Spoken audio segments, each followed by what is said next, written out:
This kid is the biggest genius born in the last 300 years. Even when he was born, Dale didn't cry. His mother then used all her strength, and only then did the baby cry. When he was 8 years old, he was already a prodigy above geniuses. Using multiple elemental spells in combat was as natural as breathing. His potential was so great that even at just 10 years old, his father put him on the front lines of combat between kingdoms. With his son's power, enemies were crushed like cockroaches. Stories were already being told about him, the terror of enemies. One day, a young noblewoman from another kingdom named Charlotte Orlhart was brought to House Saxon. Led by Duke Alan Saxon, the greatest necromancer and dark mage on the continent and leader of the Black Tower. Arriving at that castle asking for shelter as a servant was a huge humiliation for someone who grew up proud of her warrior noble bloodline. She would never bow down to a kid that age. Furious, the girl challenged the boy to a duel. She would prove she was superior to everyone with her sword. She carried the lineage of the divine blade after all. Charlotte tried every way she could, but even with Dale using only a sword and nothing else, she wasn't capable of beating him, and she was even using aura to attack. When she was defeated for the first time, the girl cried, not knowing how she would avenge her family. Dale then said heavy words, "You lack strength and power, but you don't lack talent. If you swear to follow me and serve House Saxon, I promise to make you the most powerful and support your revenge against whoever destroyed your kingdom." Will the girl accept? And is Dale capable of that? Let's go back to the beginning. The hero's name is Han Sung. He orders his companion to get up so they can keep pushing forward. The soldier confirms and gets to his feet while Han Sung loads his weapon. In this world, humanity has been at war against monsters for decades. After endless deadly battles, only a handful of humans have survived. But now Han Sung's goal is right in front of him. Suddenly, a magic circle appears beneath his feet. His eyes go wide. He has no idea what it is. Before he can react, the circle starts pulling him in, and Han Sung vanishes as if by magic. As he feels his body moving in a strange way, a voice echoes commanding him to answer the call. Golden lines wrap around his neck. When his vision steadies, the young man finds himself trapped in an unknown place, surrounded by several hooded figures watching him in silence. Looking down at his own arms, he notices glowing shackles he has never seen before. An elderly man approaches, lowers his hood, and welcomes the hero from another world. Even acknowledging that it's a sudden request, the old man says they want the young man to defeat the Demon King and save this world. Desperate, Han Sung demands to know where he is and shouts that he should be in Korea, in the middle of a battle. To silence him, the old man casts a spell in his direction. The young man screams as if in excruciating pain, while the man explains that the binding oath has been activated and that the magic won't hurt him if he stays calm. With eyes full of tears and his body burning with pain, Han Sung doesn't have many choices. The bald old man picks up a sword and repeats the request: defeat the Demon King, save the Empire. He tosses the weapon toward the young man and finishes by saying that if Han Sung succeeds, he will be sent back to his world. The hooded figures watch with gleaming eyes, waiting for his answer. Han Sung reads the situation, weighs his next moves, and decides that the best choice is to accept. That was how Han Sung was summoned to a completely different world, to keep fighting as the hero from another world of an empire. The young man worked without rest, carrying heavy burdens and taking part in countless expeditions, always cutting his enemies down. 3 years passed, then 5, then 10. His entire youth was sacrificed in pursuit of the goal of defeating the Demon King of Valror. But now, after completing the main mission, the bald old man announces that he has a new mission to hand over. Han Sung, irritated, says that wasn't what the man promised. The old man replies that saving the empire doesn't end with the Demon King's death. There are still those who oppose unification, and all of them must be eliminated. A wanted poster is pinned to the wall. On it, the face of Battle, a man from the Night Kingdom of Teutonia, marked for elimination. With a sarcastic smile, the old man asks the hero to help them just a little bit more, and a dog with a shock collar has no choice. Han Sung heads into yet another battle, wondering when all of this will ever end. After a brief exchange of blows, he manages to land a sword strike on Battle. Wounded, the man tells his enemy that he is very foolish. Han Sung replies that he had no choice, and, looking down, says he is sorry for what he did. With a serious look, Battle asks Han Sung not to apologize, because soon, he will be discarded too. After completing the mission, the protagonist believes he can finally go home. But before he can celebrate, the threads binding his neck are yanked with force. A bearded man approaches, congratulating the hero from another world while pulling the threads and driving his sword into his stomach. Han Sung recognizes that man. It's Count Brandenburg. The Count says the young man served served very well as the Empire's loyal hunting dog, and that, as Grand General and Sacred Knight, he acknowledges his efforts. It's at that moment the truth sinks in. Perhaps it was never their intention to send him back. As he delivers more strikes, the Count remarks that they didn't even need to do any of this, since a hunting dog only knows how to bite. Han Sung collapses unconscious to the ground. Brandenburg says his farewell. Losing consciousness, the young man thinks that he had already seen this coming. His final thoughts are a promise. He will never forget this humiliation, and he will make this empire pay with its total annihilation. Sometime later, on that same night, one life closed its eyes for the last time, while another opened them for the first. A duchess approaches her own newborn baby, but the baby starts to think, and realizes he has never seen that young woman before. With some effort, the memories begin to come back. The man beside her was the finest necromancer and dark mage on the continent, the renowned Duke Saxon. So that place had to be the Empire's forbidden magic headquarters, Necropolis, where the Black Tower stands. Before dying, Han Sung had hidden a resurrection stone among his belongings, but the body he would be reborn into was completely random. He got lucky. He was born as the firstborn son of Saxon, one of the most important nobles in the Empire. This time, the young man was truly born with a silver spoon. His new goal was set: grow up, become a necromancer, and tear apart every single man who had betrayed him. Concerned, Saxon notices that his son isn't crying. A woman approaches and says the little boy seems fine, just very quiet. Han Sung, of course, is not a real child. He won't cry that easily. The woman looks closely and says his breathing is stable, so there's nothing to worry about. The Duke wonders whether a child not crying at birth could be a bad omen. The woman replies that the best way to handle that is to give the baby a few light pats on the bottom. The situation leaves Han Sung annoyed and humiliated. Even so, the baby doesn't cry, which leads the parents to conclude that the little boy takes after Saxon's strength. With a graceful smile, the mother asks to hold him. Han Sung mentally prepares himself for another round of humiliation, but instead of hitting him, she begins to stroke him gently. The moment the young woman's warm, gentle hand touched his skin, something stirred inside him. Han Sung tried to remember the last time he had felt something like this. Not pain, not battle wounds, tenderness, love. The young mother's hand radiated something he hadn't felt in years, maybe decades. In that moment, Han Sung couldn't hold back. He cried, truly, the way a baby is supposed to cry. The day begins with the noble couple getting out of bed. Saxon remarks, amazed at how fast time flies. It's already been 8 years since Dale was born. The woman asks if the boy is still buried in books, noting that habit goes back to when he was 4. Smiling, the Duke observes that the boy has started showing interest in magic, but the blonde shifts the tone of the conversation. She turns her husband's face toward her and asks if he remembers the promise he made, that Alan would not teach necromancy to their son. Saxon confirms it, and she breathes a sigh of relief. Then he suggests the two of them should focus more on the boy's birthday present the following day. A loud noise cuts the conversation short. The maid rushes into the room, calling for the master. Young Dale is in the study. The couple runs there and finds the boy on the floor, surrounded by a magic circle emanating from the pages of a book. His mother approaches with concern, asking if he got hurt. Dale assures her he didn't. Saxon focuses and senses a charge of mana in the air,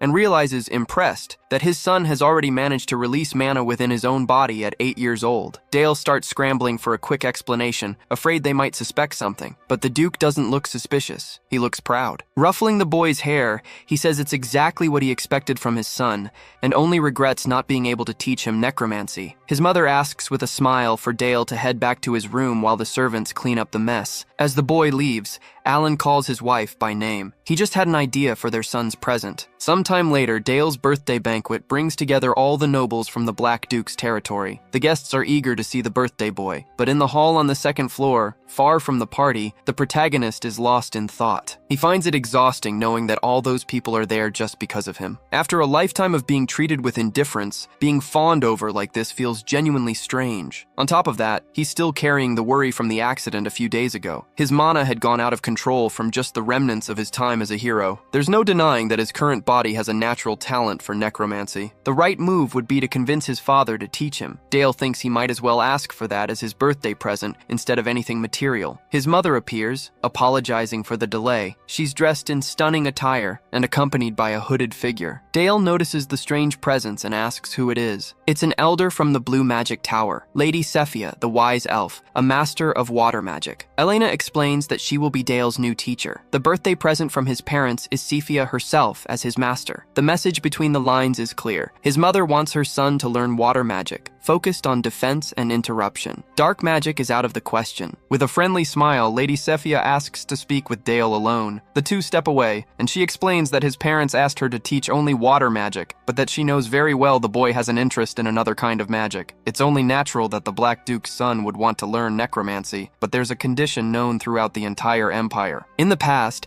Elena was deeply wary of Alan's dark reputation. To win her over, he promised that his shadowy legacy would not be passed on to the next generation. On the very day of their wedding, all the elders of the Black Tower wore white instead of their black robes. The marriage was built on that oath. Convincing Lady Elena will not be a simple task. Sephia smiles and asks if the boy accepts her teachings. Dale, in turn, asks if she isn't wary of dark magic, given that she's an elf who values the laws of nature. The question draws a laugh out of her. Sephia uses as an example the divine power of priests who resurrect the dead, something that also goes against the will of nature. To her, necromancy is the same thing. Dale realizes that Sephia is very different from Orthodox elves. She might turn out to be a far better teacher than he had imagined. Eager to get started, she mentions that she heard about the fragment of a mana circle the boy formed a few days ago. The initial goal will be to expand that fragment and form the first complete circle, something essential for any kind of magic. She asks Dale to place his hand over his heart and concentrate. A world filled with mana is unlike anything he had known before. Unless you're an ancient being like a dragon, handling raw mana is practically impossible. To filter and process that energy, you need a mana circle spinning steadily around the heart. Dale begins mentally tracing the path the mana takes toward his chest, following his teacher's every word. Sephia warns that they'll start slowly. Normally, the process takes about a month, so there's no rush. Dale then opens his palm and shows an energy he managed to conjure. He asks if he did it. She freezes. A child shouldn't be able to form a circle in a matter of minutes. Sephia asks if he can release magical power through the circle. Dale says he'll try. In his past life, he could only use combat magic through magical engravings spread across his body. But his current body accepts mana naturally, which may allow him to learn not just water magic, but other types as well. The circle takes shape as the boy's concentration grows. A sharp projectile forms between Dale's hands. Sephia watches in disbelief. Normally, the shape of the magic collapses during the process of condensing and releasing mana. But the boy points the projectile at a tree and launches it. The trunk explodes into pieces. The strike was sharp and hard enough to cut clean through the entire wood. That's not the level of precision you'd expect from an 8-year-old. Eyes wide, Sephia looks at her student. Dale waves with a smile and she thinks, unable to hide her expression, just what kind of kid is this? Sephia keeps staring at the remains of the tree, still processing what she just witnessed. It was basic magic, but the perfection with which the boy executed it was anything but basic. Dale, for his part, looks worried, as if he did something wrong. The teacher turns to him with a calm smile to put him at ease. What she doesn't say out loud is what she's thinking: rotation, acceleration, and compression, the three formulas known as the gold standard of magic. For an 8-year-old child to execute all three with that level of precision,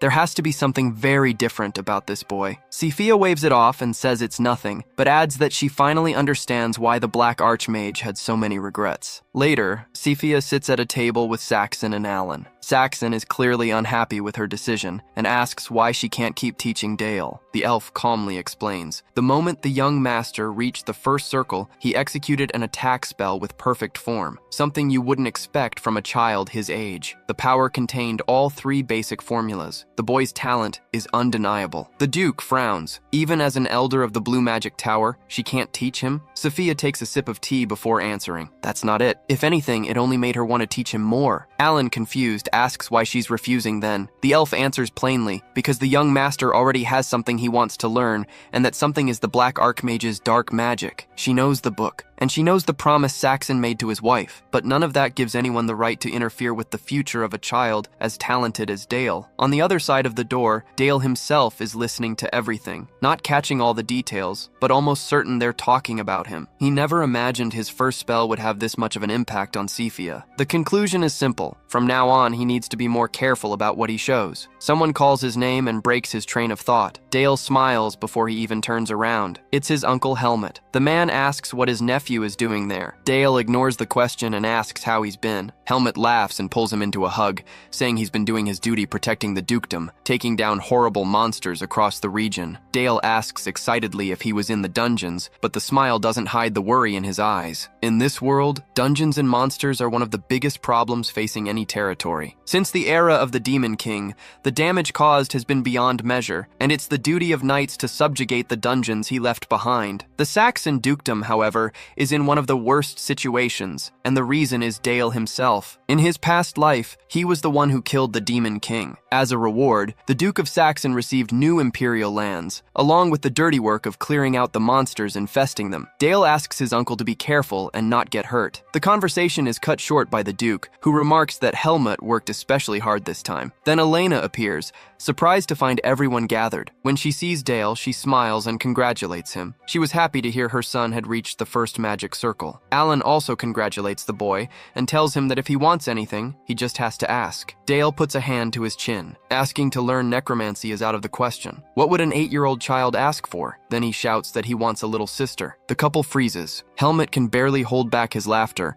and one of his soldiers whispers that the captain really shouldn't be laughing in such an awkward situation. The Duke, expression still locked in place, says he'll try to make that happen. Later, lying in bed, Dale thinks he needs to act pure and innocent, behave in line with the age he appears to be. He's especially tired, probably from the effort of using magic. Sleep comes fast, and with it, the nightmares. He sees Count Brandenburg. The man remarks, in that cold voice of his, that it's been a while since they last met, and then grabs him by the hair. He says people are strange, that they grow weak so easily, that Dale now has good parents, a comfortable home, a full stomach, that he shouldn't be thinking about revenge, and that soon the Empire will find him and make him disappear from this world completely. Dale jolts awake. There's a strange pain in his chest. His heart is pounding too hard, like it might burst. Mana reflux. He's heard of it before. As he presses his hand against his chest, a dull anger toward the Imperialists rises inside him. People like that never give up. He goes looking for fresh air, thinking it might help, but the more he walks, the worse the pain gets. Sophia finds him along the way and immediately understands what's happening. She identifies the mana reflux, something to be expected in a child with that much talent, and places her hand on his chest to help him. As she works to ease the pain, she thinks that if this child falls into malice,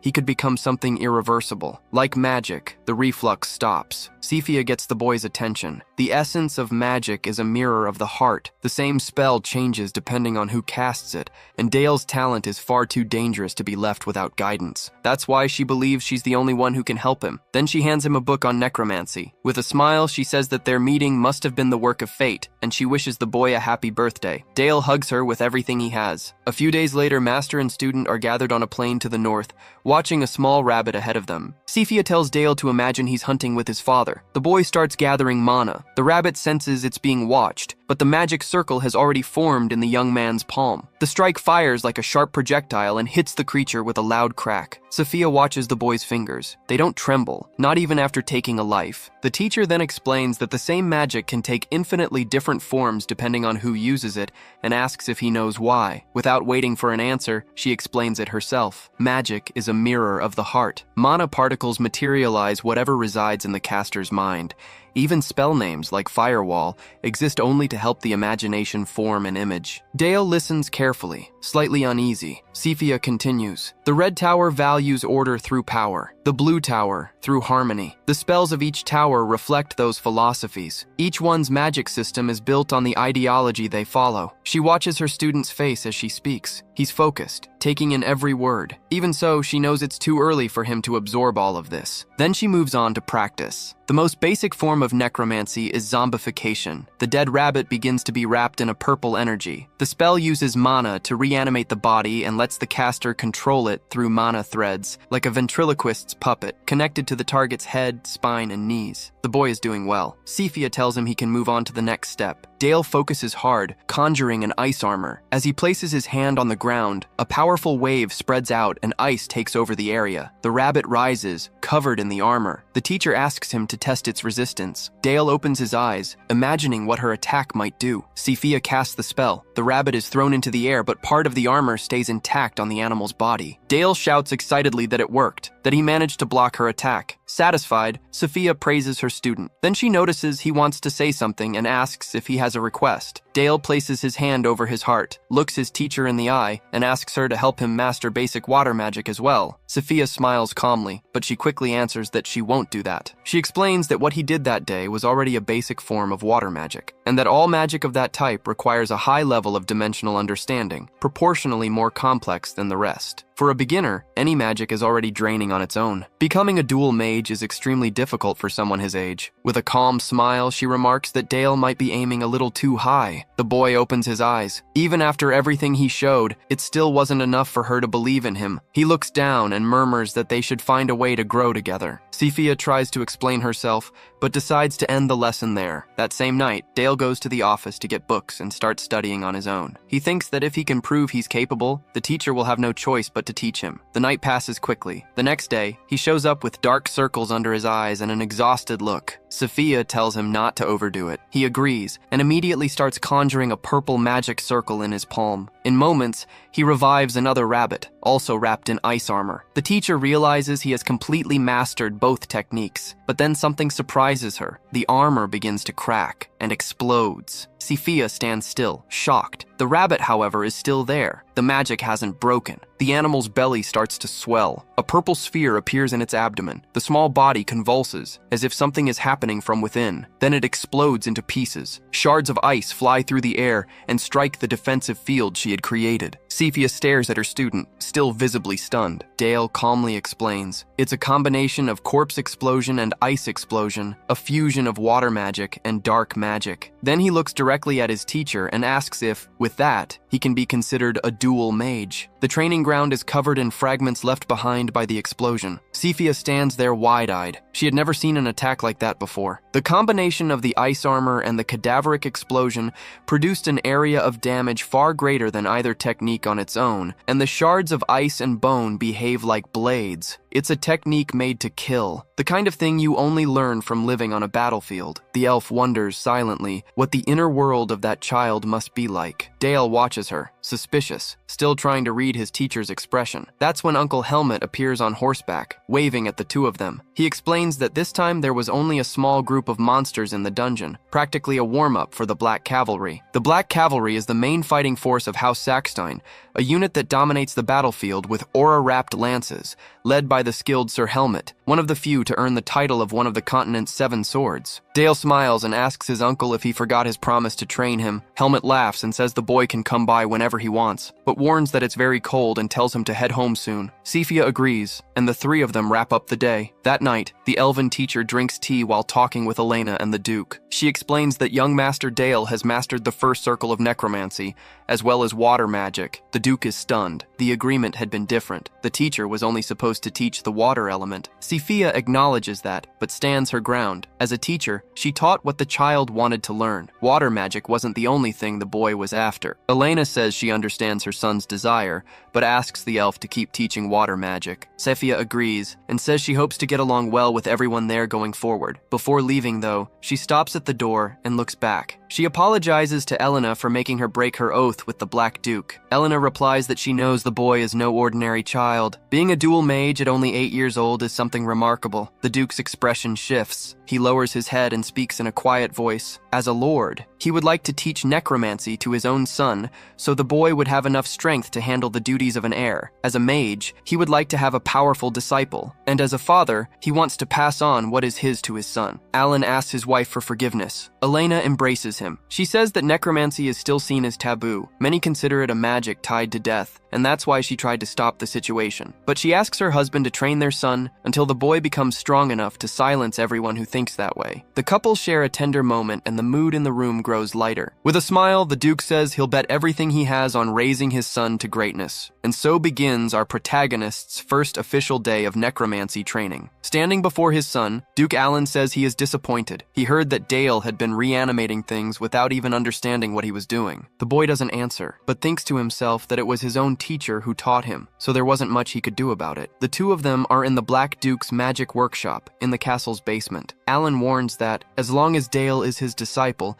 he must not use such mediocre necromancy. The training begins with memorizing the bone and muscle structure of every living creature. Surrounded by countless books, Dale accepts the lesson. After days of study, he realizes that those texts hold knowledge that, in his previous life, only doctors would have had access to. When he finishes memorizing every detail, the Duke says they can finally move on to a real lesson. Then Dale's eyes go wide. On the table lies the corpse of a goblin. Alan notices his son's reaction and remarks that a truly skilled sorcerer can transform the body of a common soldier into a real death knight. Then he asks how the boy plans to control it. Dale extends his hand and starts to sweat. Unlike a rabbit, a bipedal body is far more complex. There are many points where the mana threads need to be connected. With difficulty, he tries to move the goblin's hand, but it's like controlling an incredibly complicated puppet. Worse still, he had accelerated rigor mortis to increase its defense, and now the body is so stiff it can barely move. He doesn't know what to do. Then his father places a hand on his shoulder. He says that accelerating rigor mortis to increase resistance was in fact a good idea, but that it also limits the body's movement. With his eyes gleaming, he tells Dale to watch closely. A purple energy begins to radiate from the Duke. The goblin rises all at once, controlled with perfect precision. Then the creature's ribcage begins to change. The structure that once served to protect the internal organs takes on a different purpose. For the dead, there is no reason to protect them. Everything can become an extension of the attack. Alan explains that understanding the target's structure allows you to shape it according to your own will. Dale watches it all completely in awe. The Duke ends the spell and says that this is the foundation of dark magic. Dale calls out to his father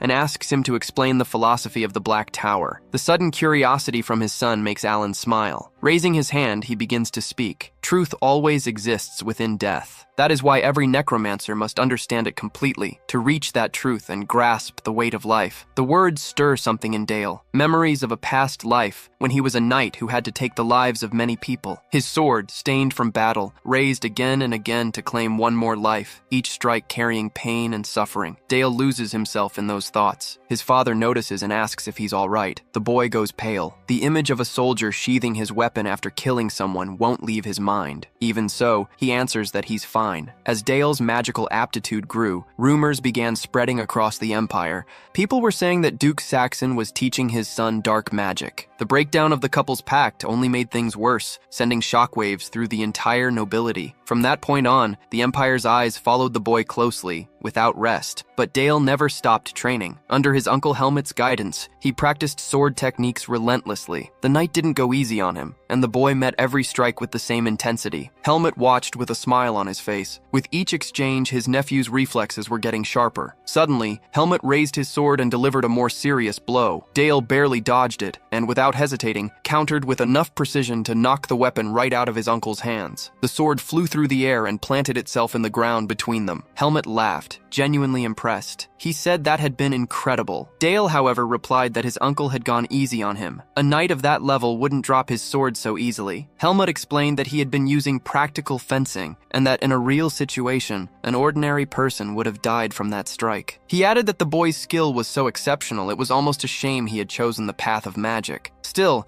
he pointed out that mages usually rely on guards and defensive magic. There was no need to push himself that hard. Overdoing it could end up causing injuries. Dale replied that he had a reason for dedicating himself that way. It would be pathetic if the Duke's son had to depend on nothing but guards and magic shields. Helmut lit up immediately. He placed his hand on the boy's head and said it was a splendid answer, and that he would give anything to have a son like him. The conversation was cut short by Elena's arrival. She walked over, commenting that the two of them looked like they were having fun, and explained that she had come to see how hard her son was working. But she also had some news to share. She asked if Dale remembered a birthday present he had once asked for. The boy frowned, trying to remember. Then the memory came back. On his birthday, he had asked for a little sister. Dale's eyes went wide. Elena placed her hand on her stomach and said he would need to take good care of his little sister too. Eyes shining, the boy clasped his hands together and answered that he absolutely would. 10 months later, the family was gathered together with a new member. Dale gently poked the baby's tiny face, saying he still couldn't believe she was his sister. Elena smiled and asked if he would like to hold her, saying it wasn't as hard as it looked. As he took her in his arms, the boy studied every detail of the small face with complete attention. Elena mentioned that the baby had cried a lot when her father held her, but had stayed perfectly calm in her older brother's arms. Someone asked what Dale thought. He answered that she was so light,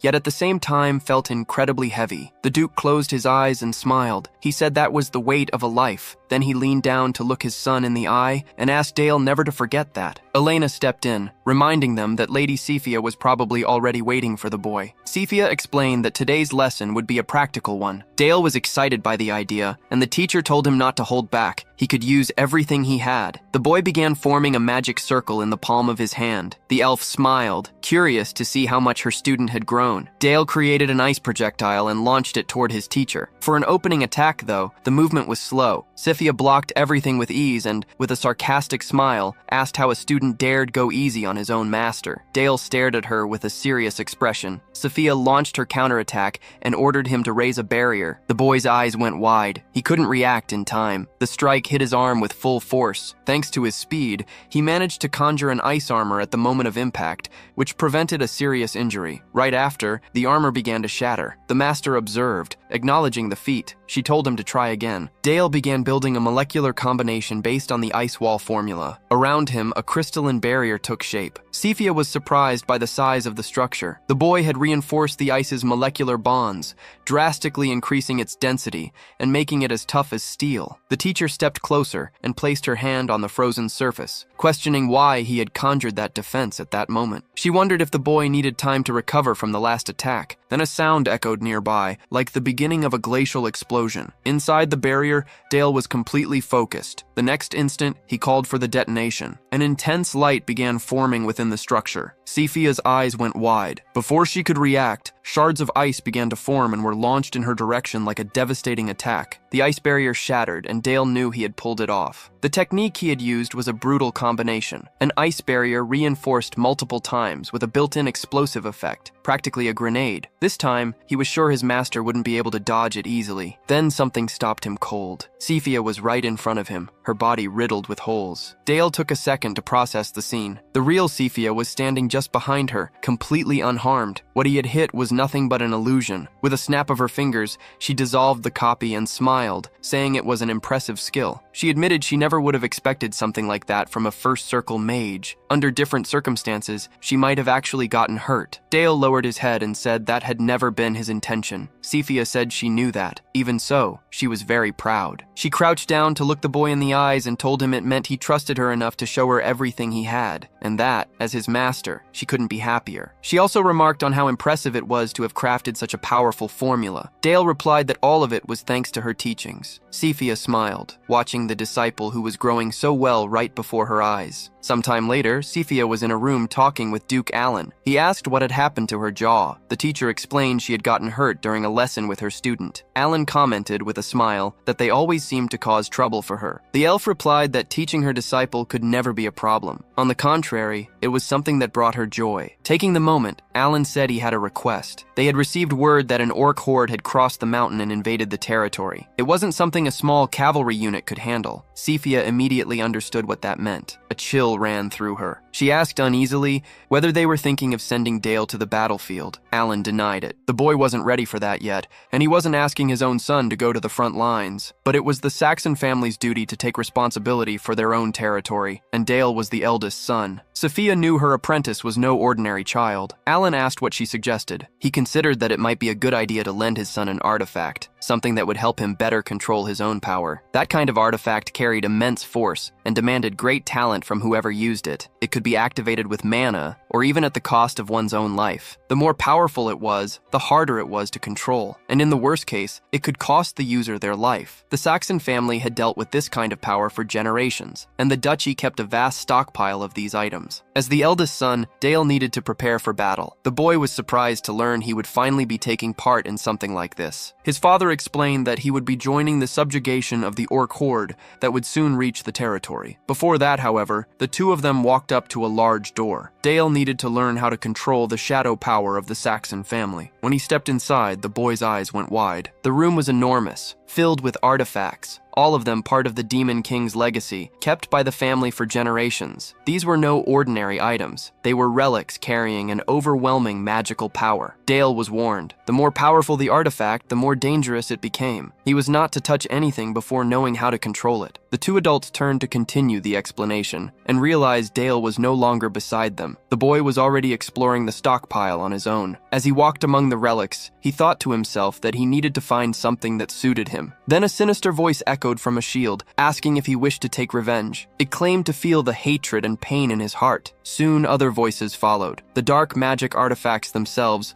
all speaking at once. Dale brought a hand to his chest. Those relics were reacting to the hatred inside him. Even so, none of them seemed to be what he was looking for. He needed something even more powerful. It was then, as he made his way through the room, that the boy came across a cloak that seemed like it hadn't been there before. Studying it carefully, he recognized what it was: the Shadow Cloak, a high-level artifact, previously used by Duke Berta, captain of the demon army, someone the protagonist had fought in his past life as a hero. The cloak had the ability to merge with shadows, making its user extremely difficult to fight. Without hesitating, Dale decided to test it. At that moment, Alan and Cephia appeared in the corridor, worried, calling out for him. But the cloak had already wrapped around him completely, hiding him from both of them. Dale was pulled into the artifact's inner space. A voice began to echo, repeating endlessly that it was hungry. This was no ordinary shadow. In the past, whoever wore this cloak could control shadows as if they were living creatures. But to do that, one had to subjugate the entity that dwelled within the artifact. As expected, it wouldn't be easy. Dale began to sweat. Outside, the Duke and Cephia watched as a massive purple aura took shape where the cloak had been. The elf realized it was taking too long. Alan warned that if it dragged on, the boy could be consumed by the shadow creature. Tense, Cephia asked what they would do in that case. Alan replied that they would have to force him out. Before they could act, a blinding light burst through the room. Dale reappeared seemingly unharmed. With a smile, he said everything was fine. Cephia moved toward him quickly, checking whether he was hurt. The boy explained that he had felt only a slight tingling, but that he was perfectly fine. Alan frowned, puzzled. How could such a powerful artifact be mastered by a mere child? Dale approached his father with his eyes gleaming and said he had a request. Could he try picking up one more artifact? The boy's excitement caught both his master and the Duke off guard. Even so, Alan decided to allow it, and so began Dale's exploration of the artifact stockpile. A few days later, Dale goes to train with his uncle wearing the Shadow Cloak. Helmet can barely hide his surprise when he sees the boy with that artifact. He asks if the young master is all right. After all, it's an item notoriously difficult to control. Dale says he only feels a slight itch. He figures the cloak was stored away for so long that it lost some of its power, but that it latched onto him the moment it sensed his energy. It's almost as if the artifact simply wanted to be his friend. Even so, a dense black aura pulses beneath his feet as he walks with a smile. Dale says he appreciated his uncle's trust, and that he has a request: a real duel as combat training. Excited, Helmet takes a battle stance and promises to give his best so as not to disappoint the young master. Only then does Dale feel the weight of that presence. The aura of one of the continent's 7 swordsmen is overwhelming. Just being near it puts pressure on the entire body. Helmet smiles and tells the boy not to be intimidated,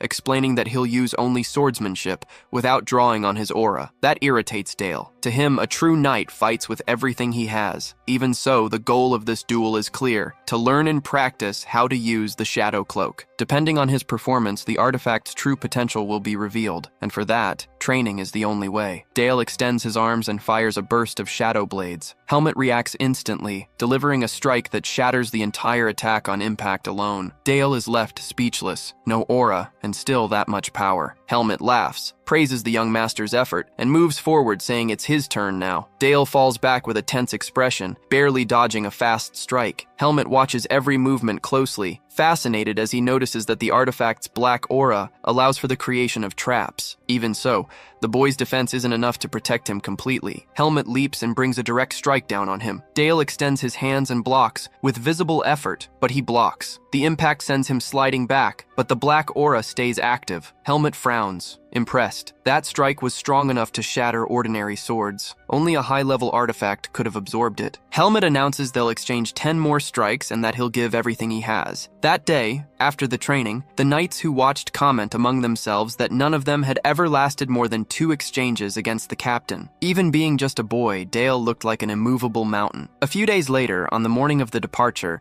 Dale talks with his mother. Elena admits that no matter how hard she tries to accept it, she can't bring herself herself to feel at ease sending her son to such a dangerous place. Dale tries to reassure her. Helmut and his father will be by his side, but she remains uneasy. He then explains what he feels. He wants to grow stronger so that one day he can inherit the dukedom. When that moment comes, he wants to be ready to protect his father, his mother, and his sister Lise. He asks her to let him grow strong enough for that. With tears welling in her eyes, Elena accepts. She only asks that he be very careful. Dale mounts his horse and promises he'll be back soon. At dawn, at the forward base, Helmut leads a large formation of knights. Alan turns to his son and asks him to give the order to march himself. He explains that the Black Cavalry will one day be under Dale's command, so it's better to start getting used to leading them. Dale takes in those words. Those knights aren't his father's, they're his. Raising his hand, the boy declares it's time to move out, and that they will go, with pride, to defend House Saxon. The knights raise their weapons and answer that they will follow the young master's orders.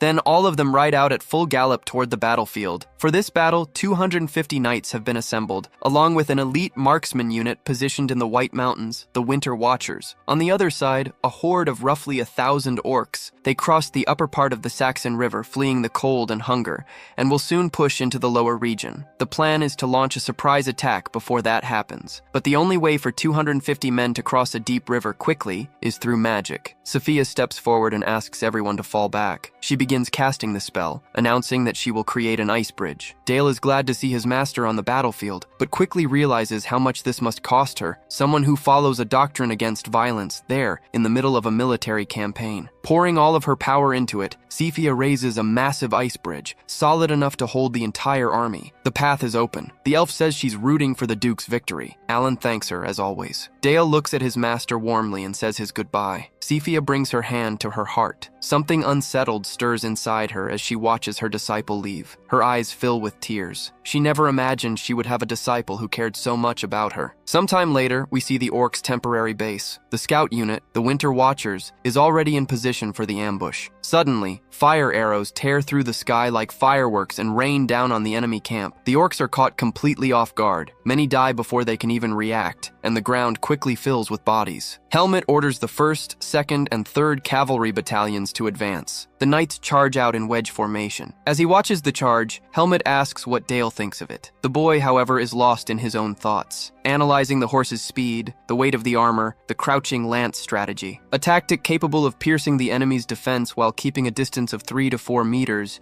even deadlier when combined with the knight's aura. Dale remarks that the attack is completely one-sided. Helmut agrees, saying that's the true power of the ducal house's cavalry, but warns that it's too early to let their guard down. The battle is just getting started. The orcs regroup quickly and push forward, wielding large shields and sharp spears. The ambush was effective, but not enough to wipe them out. It's time to pull back, reorganize, and finish them off with successive strikes. A signal rises in the sky, the order to retreat. The forces pull back immediately, horses racing away from the field. The orcs are confused for a moment, but that confusion quickly turns into dangerous irritation. As one of the knights flees, the orcs aim their spears in his direction. One of them strikes the horse dead on. The animal goes down, throwing the knight to the ground. Dale sees everything. He swallows hard. Even though the soldier hasn't suffered any serious injuries yet, the Duke already considers him a casualty. An orc moves in fast to finish him off. Dale looks back and asks why his father and uncle are just standing there watching. The two exchange glances, saying nothing. The boy starts calculating. Riding down there on horseback would take too long. The only option is a ranged attack, but orc hide is far tougher than that of other monsters. His magic formula needs to be adjusted. For the ice bolt, Dale decides to incorporate a long-range firing structure and a variation inspired by an assault rifle, boosting both power and stability. He makes a gesture with his fingers, as if holding a weapon, and takes careful aim at the orc about to strike the fallen knight. The enemy raises its weapon for the final blow. Dale fires. The projectile hits the orc square in the head. Helmut is taken aback. Even at that distance, the precision was impressive, but Dale is already moving. The Duke asks Helmut to let the boy act. Crafting such a unique formula at his age already shows lethal power, and it reveals that Dale's inner world is developed enough for him to fight. With a serious expression, the boy heads toward the field. The orcs have finished regrouping, and one of them charges forward.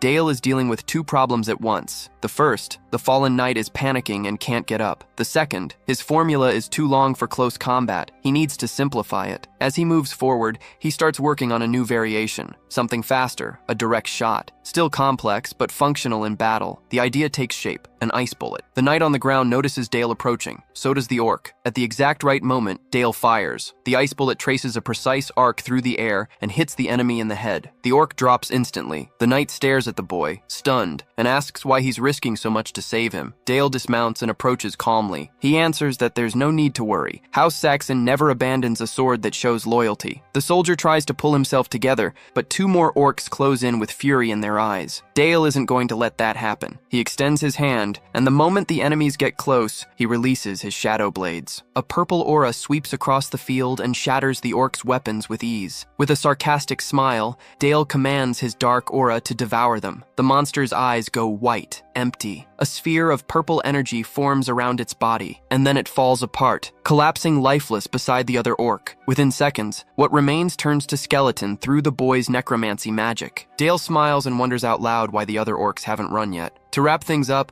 he fires one more ice bullet. With that done, the young boy turns to the soldier, still in a panic, and tells him everything is fine now. The man replies that he can't move his legs. Dale assesses the situation and acts without hesitation. With strength that's remarkable for an 8-year-old, he lifts the soldier and carries him to safety. He says he'll leave the rest in Uncle Helmet's hands. Helmet smiles at the sight and gives the order for all battalions to advance in a simultaneous assault. Driven by high morale, the soldiers charge forward with a battle cry, all for the young Master Dale. A short while later, back at the Saxon base, the orc subjugation is confirmed as complete. The Duke calls for his son. He has a question about the battle. He wants to know the real reason the boy charged into enemy lines alone. Visibly irritated, the man faces Dale and demands to know why he would do something so reckless. Dale is confused, sweating, unable to understand why he's being scolded. Dale begins explaining to his father why he charged into enemy territory alone. The Knights of House Saxon are the ones who will one day serve under his command. That's why he did what he believed was right in that moment. The Duke replies that the reason is far too weak. Dale pushes back, pointing out that his own father is known for valuing his knights, so why did he stand there and watch one of them die? Alan explains that the knights of the northern border don't expect to be saved. On the battlefield, each one has to think and act on their own to survive. Anyone who acts while waiting for someone to always come to the rescue won't last long. The soldiers need to sharpen their skills constantly, and the Duke only steps in when the enemy is beyond what they can handle. Dale realizes he has no way to argue against that, and he feels a weight in his chest as he understands he had forgotten something that, in another life, he had carried deep within himself. Even so, after the reprimand, his father places a hand on his son's shoulder. He acknowledges that the boy acted according to his convictions, and says that's something that must never be lost. The Duke opens the tent, letting sunlight pour in, and asks the two of them to return to the castle. The story of the Duke's son rushing to save a knight was exactly the kind of thing the Empire's gossips lived for. One of them even claimed out loud that the young man had defeated over 1,000 orcs on his own. The story spread like wildfire. Dale found the whole thing embarrassing, but the event ended up bringing a new wave of energy to the duchy. Sometime later, on the training grounds, the knights had started treating him almost like a deity. Embarrassed, the boy kept insisting they didn't need to act that way. Helmet disagreed. He said it was something to be proud of, and that Dale should embrace it. Raising his hand to rally the men, he reinforced that this kind of recognition made them stronger. And sure enough, the soldiers' morale was visibly rising. It was then that a maid approached to inform them that the guests from House Orlhart were about to arrive. Dale thanked her, and the two of them got ready to head out. The boy knew he would soon be meeting people of importance. House Orlhart was known as a warrior family, once one of the great noble houses of the Kingdom of Teutonia, led by Barthel. But during the War of Unification, Teutonia fell. With the death of the Divine Sword, the family was ruined. Helmet seemed downcast, probably thinking of the one who had inspired him to become a knight, a memory that still carried a bitter taste. When they arrived at the main hall, where Dale's parents were already waiting, the Duke asked if the boy had been training. Dale confirmed he had. A butler announced the arrival of the guests, and Alan ordered that they be treated with the utmost respect. A woman dressed in mourning approached, accompanied by a small blonde girl. The woman introduced herself as Vanessa Orlhart, greeting the Duke of Saxon with humility. The girl, however, stood completely still. Vanessa glanced back with a look of disapproval and introduced her daughter, Charlotte Orlhart, who was clearly unhappy with all of this. Dale was surprised to see Charlotte question her own mother right then and there. The girl asked what kind of behavior that was and why she was bowing to these people. The Duke tried to ease the tension, saying the two of them had made a long and tiring journey. He then asked Dale to accompany Lady Charlotte and show her around the castle. With a friendly smile, the boy extended his hand, inviting her. Charlotte looked at him with a cold expression and slapped his hand hard. Dale was taken aback, feeling the sting in his palm. The Duke and Elena were also caught off guard. Charlotte seemed to realize she had gone too far, but she didn't apologize. She remarked in a dry tone that this kind of behavior was typical of uneducated imperial nobles. Her mother ordered her to apologize. Charlotte simply turned her back and kept walking. Desperate, Vanessa called out for her to wait. Turning to the couple, she begged them to forgive her daughter's rudeness and explained that Charlotte didn't usually act this way. She had been shaken by things that had happened recently. Elena asked what had happened. Vanessa revealed that not long ago, Count Brandenburg had been appointed as inspector of their territory. The man was known throughout the empire both for his skill and for his nickname, the Pig King. Obsessed with producing a powerful heir, he pursued talented swordsmen without regard for age or gender, even if it was a girl who hadn't even reached puberty yet. Vanessa said she had managed to flee with her daughter just in time, before he could get his hands on her. But she knew that kind of trauma didn't simply go away. With a trembling voice, she said she would do anything to protect Charlotte. However, as a fallen noble, she had no power to do so. That was why she was begging them to take her daughter in, even as a servant. That way, that man could never reach her again. Meanwhile, far from there, Dale and Charlotte were alone. The boy called out to her, rubbing the back of his neck, and asked if she even knew where she was going. Charlotte admitted she didn't. After a moment, she asked if his hand was all right. Dale said it was and told her not to worry about it. Gripping her sword, the blonde said that was a relief. Then, without warning, she drew the blade and pointed it at him. With a firm voice, she demanded they duel. Almost as if giving an order to a subordinate, she shouted at him to draw his sword immediately. Dale broke into a cold sweat. This girl was the type who only ever did exactly what she wanted. Despite Charlotte's insistent request for a duel, Dale said he would need a reason for that. The girl explained that she had heard many rumors about him, an incredible mage who had killed over 1,000 orcs and even saved a knight. That was exactly the kind of fame Dale figured would bring consequences. For Charlotte, defeating someone so respected would prove her own worth. And more than that, it would show her family that she was capable of protecting them from that man, the swordmaster, Count Brandenburg. Hearing that name sent a chill through Dale's body. He knew that face all too well. He had never forgotten it, for it was yet another one of the Empire's wretches who had betrayed him in the past. For a moment, Dale realized their goals were not so different. Maybe they could be allies, but first he needed to show her how the world really worked. He turned away, walked to a barrel full of swords, and grabbed one. He remarked that she still didn't understand anything. Then he pointed the blade at the blonde and told her to come at him with everything she had. Eyes burning with rage, Charlotte replied that he didn't even need to say that, and she charged like a thunderbolt. The swords clashed with a loud crash. Charlotte was good. She managed to break through Dale's guard a few times, striking with a considerable amount of aura. Just as mages manipulate mana through magic circles, knights transcend their limits by accumulating aura within their own bodies. Every blow she landed carried that weight behind it. Even so, Dale defended himself with ease, barely showing any effort. With each dodge, she countered immediately. The girl's lineage didn't lie. Her skill was far beyond what he had expected. The duel dragged on, and the constant sound of clashing blades echoed through the area. That was when Dale noticed something. Charlotte was fighting while carrying a burden. Her father had died before she was even born, but her mother had always told stories about him. A bearer of the divine sword, someone who never backed down. Even after the fall of their homeland and the ruin of their family, Charlotte believed she had to take on that role. Protect her loved ones with the sword in place of the father she had never known. But she couldn't understand why she couldn't overcome that boy. With everything she had, she charged once more. The sword aimed straight at Dale's abdomen. He dodged with a quick movement and, in the same instant, countered, pushing her back. Charlotte was lost. She couldn't accept it. How was it possible that the daughter of the divine sword couldn't win? Dale said the problem was simple. She wasn't the divine sword yet, that it was natural to feel proud of her father, but that the way she was now, she would never be able to protect her family from that man because he was far stronger. Desperate, Charlotte began to cry. With a trembling voice, she asked what she was supposed to do. Dale turned around and made a promise. He swore, in the name of his family, that he would become the guardian of House Orlhart. Charlotte's eyes went wide in surprise. He continued, saying that until the day she was strong enough to defeat him, he and his family would be her shield. Stunned, she asked why. Dale answered simply that it was because she was worth it. Then he asked whether the blonde was willing to swear that, in the future, she would become part of his family and the sword of House Saxon. With a tearful smile, Charlotte said there was no way she could refuse an offer like that. She knelt before him and,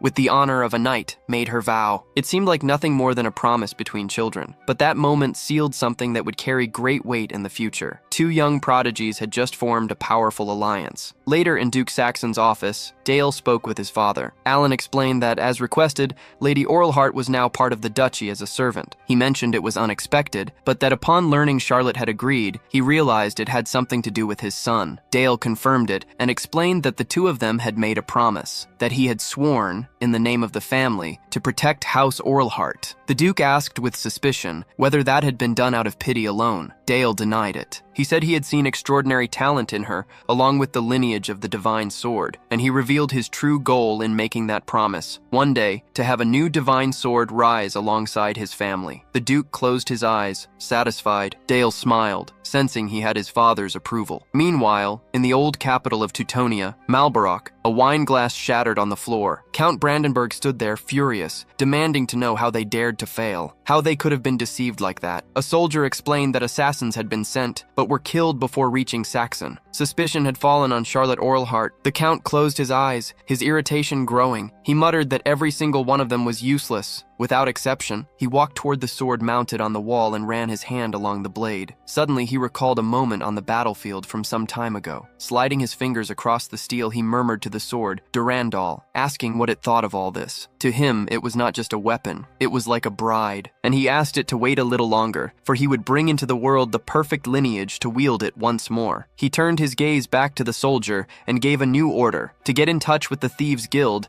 and send them to the duchy immediately. With a wicked smile, he made it clear he would pay any price. He wanted Charlotte back no matter the cost. A week passed since the children's oath. During that time, Charlotte went through rigorous training as a lady-in-waiting. The duels with Dale became part of the routine, always under Uncle Helmet's supervision. Dale takes his position with a confident smile, ready to begin. Charlotte gets ready too, though a little more on edge. Helmet closes his eyes for a moment and gives the signal. The swords meet almost instantly. Dale keeps the upper hand, easily dodging each attack, but Charlotte doesn't give in, and the boy notices how much she's improved. She can already block his strikes now. Helmet watches the two of them with pride. Up close, it no longer looks like a duel between children. The level is that of real knights. Even so, something unsettles him, an intense killing intent and impressive speed coming from both of them. During the fight, Dale uses his cape to try to block an attack. Charlotte spots the opening and moves in fast, setting up a decisive thrust, but Helmet steps in and the strike is cut short. He praises her progress. Charlotte has no interest in praise. She tells him to save the empty words and asks what she's still missing. Helmet looks at her and asks if she knows the true principle behind using a rapier. The girl answers that it's thrusting. He disagrees. The most important thing is footwork, movement, and positioning. Dale demonstrates it in practice, closes the distance, dodges each thrust with precision. At that moment, Charlotte should have already stepped back, created space, looked for another opening. Her stance and footwork are still uneven, sloppy. Since she never had a real teacher, the fundamentals need to be rebuilt from scratch. The criticism gets to Charlotte. Noticing that, Dale ruffles her hair and says he was just messing with her. She's cute, after all. The mood lightens a little. Building a mana circle is a slow and complex process.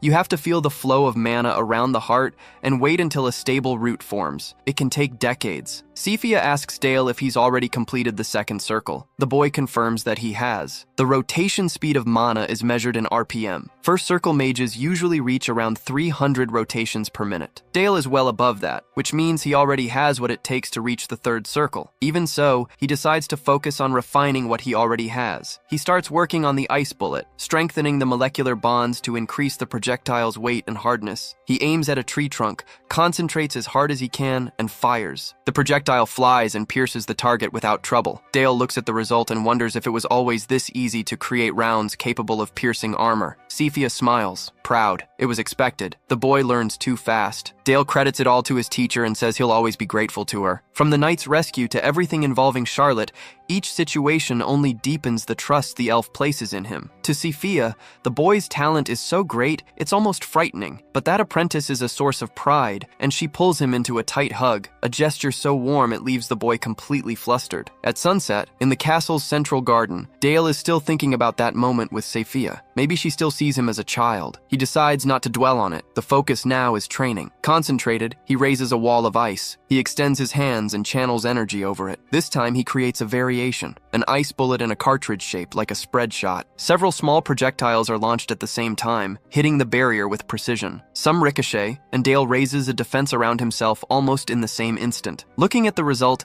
he starts thinking about the next step, maybe adding a fragmentation property. A voice interrupts him. It's Charlotte, who approaches surprised to find him training there. She mentions she was practicing the footwork Helmet taught her. Dale comments that it sounds like she's enjoying learning. The girl confirms it with a smile, and then, a little awkwardly, starts to apologize. She admits she was selfish and rude to him. When she calls him by his name, she quickly corrects herself to young master. Dale closes his eyes for a moment and agrees. She really was rude, and more than that. But he smiles right after and says it's fine. He'll make a special exception and forgive her. Charlotte asks in surprise if he's serious. He confirms it and tells her not to be so formal. The two lean against a tree and talk for a while. Charlotte mentions that she likes the cold air there. Even when training at night, the temperature drops fast and everything feels fresher. Dale agrees and watches the girl smiling. He notices there's someone here who shares tastes similar to his own. For a moment, he feels his heart grow warm. The two of them are being watched from a distance, through a window. Elena smiles as she tells her husband that their son has already entered the flirting phase. The man asks if she thinks the two of them make a good match. She answers that only time will tell. Elena says that a mother's duty is to help her son be honest with his own feelings. Sometime later, on the outskirts of the duchy, Elena is talking with a bread vendor and asking the old man to take better care of his health. The poorer district of the city is overrun with beggars and homeless people, and that's where the Duchess carries out her charity work, handing out food and basic supplies. That year, Charlotte and Dale started joining her. As they walked through the area, a ragged little boy approached Charlotte in tears, asking for help. His mother was in danger. Dale grew suspicious. The boy had asked Charlotte for help instead of an adult, and the group was drifting away from their escort. Scanning the rooftops, he spotted a hooded figure. He concluded that the suspect was part of a group of thieves, most likely sent by Saxon, and that Charlotte was the target. The little boy asked them to wait there and promised he'd be right back with his mother. But what showed up instead were men armed with knives. One of them, the leader, said he hadn't expected to find someone so noble in such a dangerous place. He stated that their interest was in the maid beside the boy, and that the young master should stay out of it. He held up his knife and warned Dale that he could end up getting hurt if he acted on impulse. Dale smiled and declared that he had sworn to protect his friend, especially from dangers like this one. The bandit laughed, remarked that the chivalry of a young noble was truly admirable, but that it would be better to read the situation more carefully. The other men started to move. The leader said Dale needed to learn about the harshness of the real world. Charlotte warned him, worried, that she had left her sword back at the castle. Dale replied calmly that there was no reason to be afraid. It was the perfect opportunity to test his new ability, the Shadow Mantle. As the bandits closed in, Dale held his ground. A purple aura began to rise from his body, forming a strange wind that made the enemies uneasy. The leader shouted for everyone to get out of the way. He recognized the danger before the others did. The aura intensified and pushed the men back. One of them, however, was completely engulfed by the energy. The Shadow Mantle implanted a shadow creature into the bandit's body like a parasite, turning him into an undead soldier capable of acting on his own. The leader was stunned. The possessed henchman transformed into a monstrous creature, with claws sprouting all over his body. He began repeating on a loop that he was hungry, so very hungry. Desperate, the leader ordered the others to attack and destroy the creature. The green-haired man declared that he no longer cared about the boy's identity. Any mistake there could mean the end of all of them. The bandits moved against Dale. The green-haired man moved at high speed around the protagonist, hurling multiple daggers. Dale defended himself with ease, shielded by the black aura. Without hesitating, the bandit went for a direct attack, lunging toward the boy. Dale was already ready. He fired a devastating projectile with his double-barreled 12-gauge skill. The impact hit the enemy dead on and sent him flying through the air. Charlotte watched it all, unable to hide her surprise. Meanwhile, Meanwhile, the undead created by Dale kept taking down the remaining henchmen. The leader, badly wounded, said it wasn't over yet, and charged at the protagonist. He ended up being struck by a magic circle Dale had already prepared. The undead kept repeating that he was hungry, so very hungry, as he brought down the last of the bandits. After the fight, Dale walked over to Charlotte and asked if she was alright. The sole survivor watched the scene, which looked like something out of a horror movie, and started screaming desperately. Before he could get away, Dale fired an ice bullet that hit his leg. Then he undid the magic and put an end to the undead, who was still writhing. The cornered thief begged for his life, promising to tell everything he knew. He insisted he would reveal whatever information was asked of him, but before he could say another word, a bullet struck his forehead. Dale said coldly that he had no interest in hearing anything. The bandit fell dead to the ground. Charlotte looked around, still shaken by everything that had happened. Dale explained that this was the true face of the Saxon Duchy, something many feared, but also the power that would be able to protect her. Then he asked with a worried look what she thought of all that, whether she was scared. Charlotte closed her eyes for a moment before answering that she was fine. After all, her friend had fought to protect her. She said that after the oath made the day before, she had also made a promise to herself, that her family would become the shield that protected him, and that, in the future, she intended to repay that kindness by becoming a sword wielded for his sake. With an eager smile, she thanked Dale for showing her that future, and promised she would grow stronger. The reaction left the boy visibly surprised. He got lost in his own thoughts, trying to understand why he felt such a strong urge to protect Charlotte. Part of it seemed to come from the guilt he carried over Lord Babel, but as he reached his hand out toward her, he realized that if Charlotte truly wished to become his sword,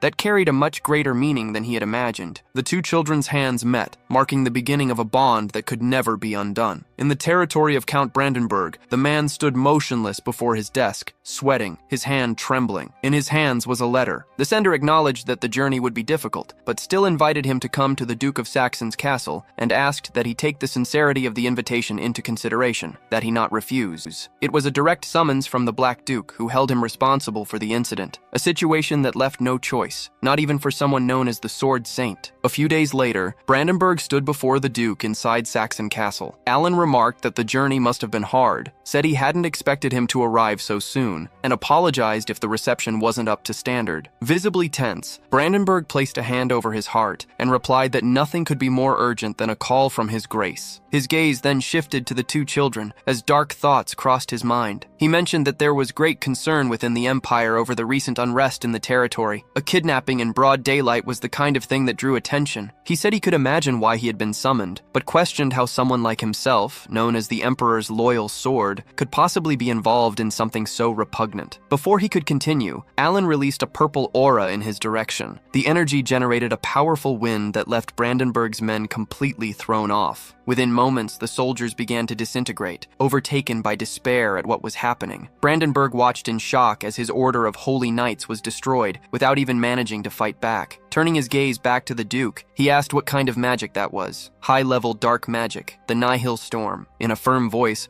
Alan declared that if Brandenburg ever laid a hand on the children again, the duchy would exterminate every member of his family. He demanded that message be burned deep into his mind and never forgotten. Then he shifted his tone and said, the man must be tired from the long journey, inviting him to make himself at home. Shaken, Brandenburg thanked his grace for his generosity, but he stated that due to certain circumstances, it would be difficult to remain in the territory any longer. He turned to leave. Alan said he hoped the return journey would be safe. The Count of Brandenburg was one of the Emperor's most loyal followers, and he had just witnessed something very important, something that could become the bomb capable of shaking the foundations of the Empire. At first, it would be nothing more than a small spark, but that spark would quickly turn into a fire, and in the end, severing the Sword Saint's head would be a role meant for the protagonist. Over time, rumors began to spread that the Sword Saint had knelt before the Black Duke. Alan lifted a cloth, revealing something that left Sephia completely stunned. Before her were the bodies of the guild members, the same bandits who had attacked Dale that day. The teacher took a moment to process that it had been her own student who had left them in that state. The bodies were mutilated, missing organs, crushed, and riddled with holes. For the first time, Sephia began to question whether her way of teaching was truly right. Alan, however, stated that she was indispensable for guiding Dale's talent down the right path. For that reason, he was offering her the position of chief advisor. The elf lowered her head, troubled, understanding deep down the true meaning behind that invitation. She was being called to become part of the Saxon family, not merely a tutor. Even with Dale's father present, guiding him was not a task anyone could handle alone. With a powerful elf by his side, everything everything would be different. In a firm voice, Safia accepted. She said she understood the situation, and that knowing that child, she was certain this would be the hardest assignment she had ever taken on. Time passed, and soon Dale's 10th birthday arrived. This time, members of the Emperor's faction also attended the banquet. Among them, the most notable guest was someone special, the famous Marquis Ulysse, a man with red hair and a gentle smile. He approached with a friendly expression and said it was a pleasure to meet the young Master Dale. Even before Ulysse introduced himself, the guests were already impressed by the abundance of the banquet. Some commented that it was hard to believe they were in the heart of the North, sitting before such a generous table. One of the nobles even admitted he felt foolish for having worried about the duchy's distance from the empire. The nobles of the imperial capital represented the greatest force under the emperor's name, and their presence there was no coincidence. It was a clear message from the imperial family. They would not stand idle in the face of what they considered an insult to the Sword Saint, and the man who best embodied that message had already approached Dale with a friendly smile and a calculated bow. Ulysse was the head of the Red Magic Tower, a group that pursued fire, fury, and order through raw power. The mages of that tower believed strength defined everything, and they had no hesitation in becoming instruments of greater ambitions. Dale had already passed through their hands more than once. Ulysse remarked that he had heard of the boy's unmatched talent, and that the rumors about him wiping out an entire orc order to protect a knight of the family, at just 9 years old, were breathtaking. He said it was exactly what one would expect from the son of such a powerful duke. Dale gave a polite bow and thanked him, wishing the Marquis a pleasant stay. Later, walking alone through the corridors, Dale thought that receiving that kind of praise every year was always exhausting. If he had the choice, he would be training with Charlotte right now. But officially, the girl was just one of his mother's attendants. It would be far too dangerous if anyone found out that the sword god's daughter was practicing swordsmanship. He was still lost in his own thoughts when he heard a desperate cry. A gruff voice was ordering a girl to be quiet,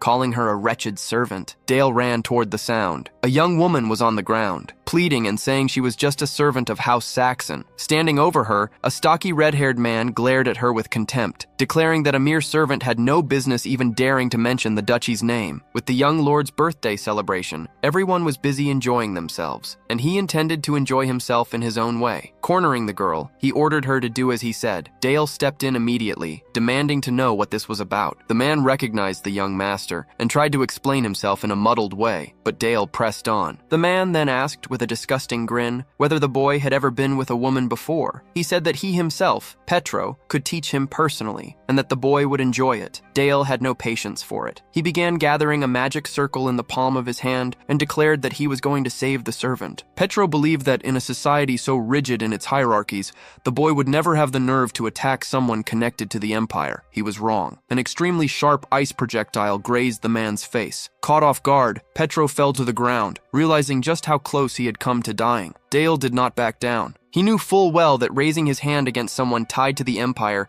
could have serious consequences, and he did not care. His face wounded, Petro demanded to know what that meant. Dale raised his voice and ordered the man to get on his knees and apologize to Miss Eve. She belonged to House Saxon, as she herself had said. Petro replied that he was there representing the emperor, and that insulting an imperial representative to defend the honor of a mere servant was unforgivable. Dale fired back immediately, asking whether it was the emperor's custom to harass other people's servants. Sputtering with indignation, Petro pointed his finger at the boy. Before the situation could escalate, others arrived at the scene. Unaware of them, Dale declared that this was the last time he would ask the man to kneel. Ulysse watched the scene with a peculiar smile and remarked to the Duke that this was quite an interesting spectacle. Alan stepped in, demanding to know what kind of trouble was going on. Dale explained that the man had tried to harass a servant of the family. The Duke questioned whether something so trivial justified treating Lord Petro with such disrespect. Petro tried to stand, but Dale cut him off. He had not given him permission to rise. The boy then declared that the nobles who had come from the imperial capital carried the responsibility of acting in the emperor's name. This man had tarnished that name by harassing a servant,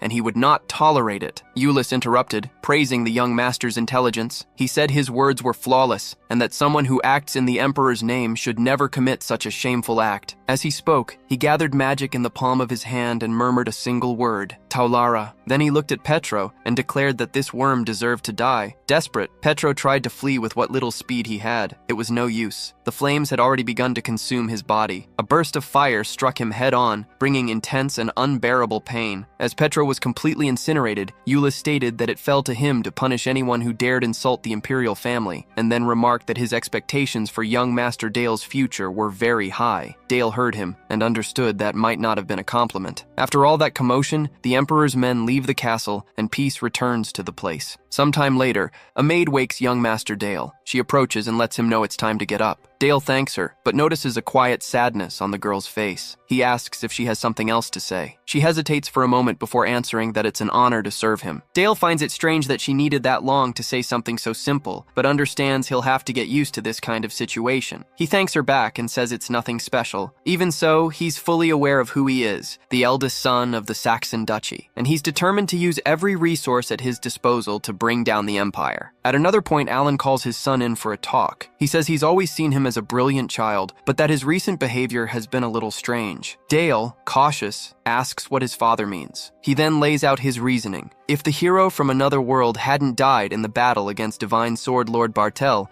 the next target would have been, without a doubt, the Saxon Duchy's territory. Alan finds the claim bold and asks where all that certainty comes from. Deep down, Dale knows he can't reveal the truth, that in his past life he already knew the Empire's plans against House Saxon, and that the hero's power was discarded out of fear it would become uncontrollable. So he presents a justification he can stand behind. The previous year, when the hero defeated the Demon King, the Empire didn't wipe out the darkness from that territory. Instead, it ordered the land to be cultivated as imperial domain and forced House Saxon to spend its own resources. It granted the Duke responsibility over that territory, and as long as the darkness persists, the family's resources will keep being drained. On top of that, both the Empire's people and those outside the north began calling the family the Dark Clan. Just as the hero was discarded, the Empire's logical next step would be to eliminate an internal threat. Alan asks how his son knows the hero was discarded. Dale answers that it's deduction, based on various records he's read. Officially, it said the hero died honorably facing Lord Bartel, but the real story is known by very few, and that impresses the Duke. Dale concludes that if his theory is correct, the Empire's justice is nothing more than oppression and violence against weaker territories. Alan acknowledges that his son carries a wisdom far beyond his age. He then asks what path Dale believes House Saxon should take. Dale answers without hesitation. There's no possibility of coexistence with the Empire. The family's fate depends on destroying it. Alan is left without a reaction for a moment. He manages only to say his son's name before asking, with a serious look, whether Dale truly understands the weight of what he's saying. Dale explains he's not proposing to gather an army and launch an immediate rebellion. It's a plan for roughly 10 years down the line. There are already forces across the continent seeking independence. Leaders who, like the Duke of Saxon, were betrayed by the Empire. The economy is declining, the number of bandits is growing, and even with the continent unified, the consequences of the war keep getting worse. Until then, House Saxon must build up enough strength to protect itself and support resistance movements in other regions. Dale lays out the entire plan, talking until the sun begins to set on the horizon. When he finishes, he asks what his father thinks. A smile appears on the Duke's face, which soon turns into a laugh. Alan says his son's talent is truly unmatched, that the boy sees far beyond what the Duke himself can. He declares that he feels honored to have him as a son, and that from that moment on, Dale is no longer seen merely as the firstborn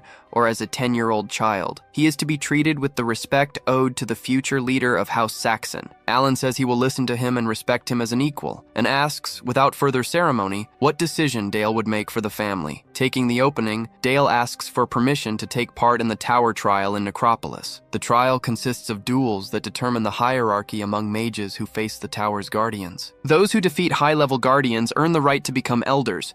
Those who reach the top receive the title of Master. Alan frowns. He warns that the challenge is extremely dangerous and that he fears for his son's life. Besides, it's still too soon. Dale hasn't even reached the third circle yet. The boy counters by saying he'll get there soon. The Duke points out that normally, the third circle is only reached after the age of 20, and that even for someone already at the second circle, it's something extremely difficult. Dale holds his gaze steady. He says that this is the best path for his father and for House Saxon. By proving his worth at the tower, the Duke's position will be strengthened by having a recognized heir, a real reputation, not one built on exaggerated rumors. Alan asks if that's the main reason. Dale confirms it is. The Duke gives a faint smile and says he understands. Dale promises he will prove his worth. A few days later, the scene shifts to the city of the dead, Necropolis. 3 figures approach a massive gate as a carriage arrives. Someone steps out of the vehicle, remarking that they've finally made it. Those present bow immediately, greeting the great Black Duke. Dale lets out a yawn, still a little tired from the journey. Noticing the exaggerated reverence, he realizes that once again they're going further than necessary in treating him with such formality. As soon as father and son arrive at the location, the people already there start whispering among themselves. They say the young man is a magic prodigy, but that he looks tired. Someone else mentions that his swordsmanship is on par with the Duke's knights. A blonde-haired young man named Velik speaks up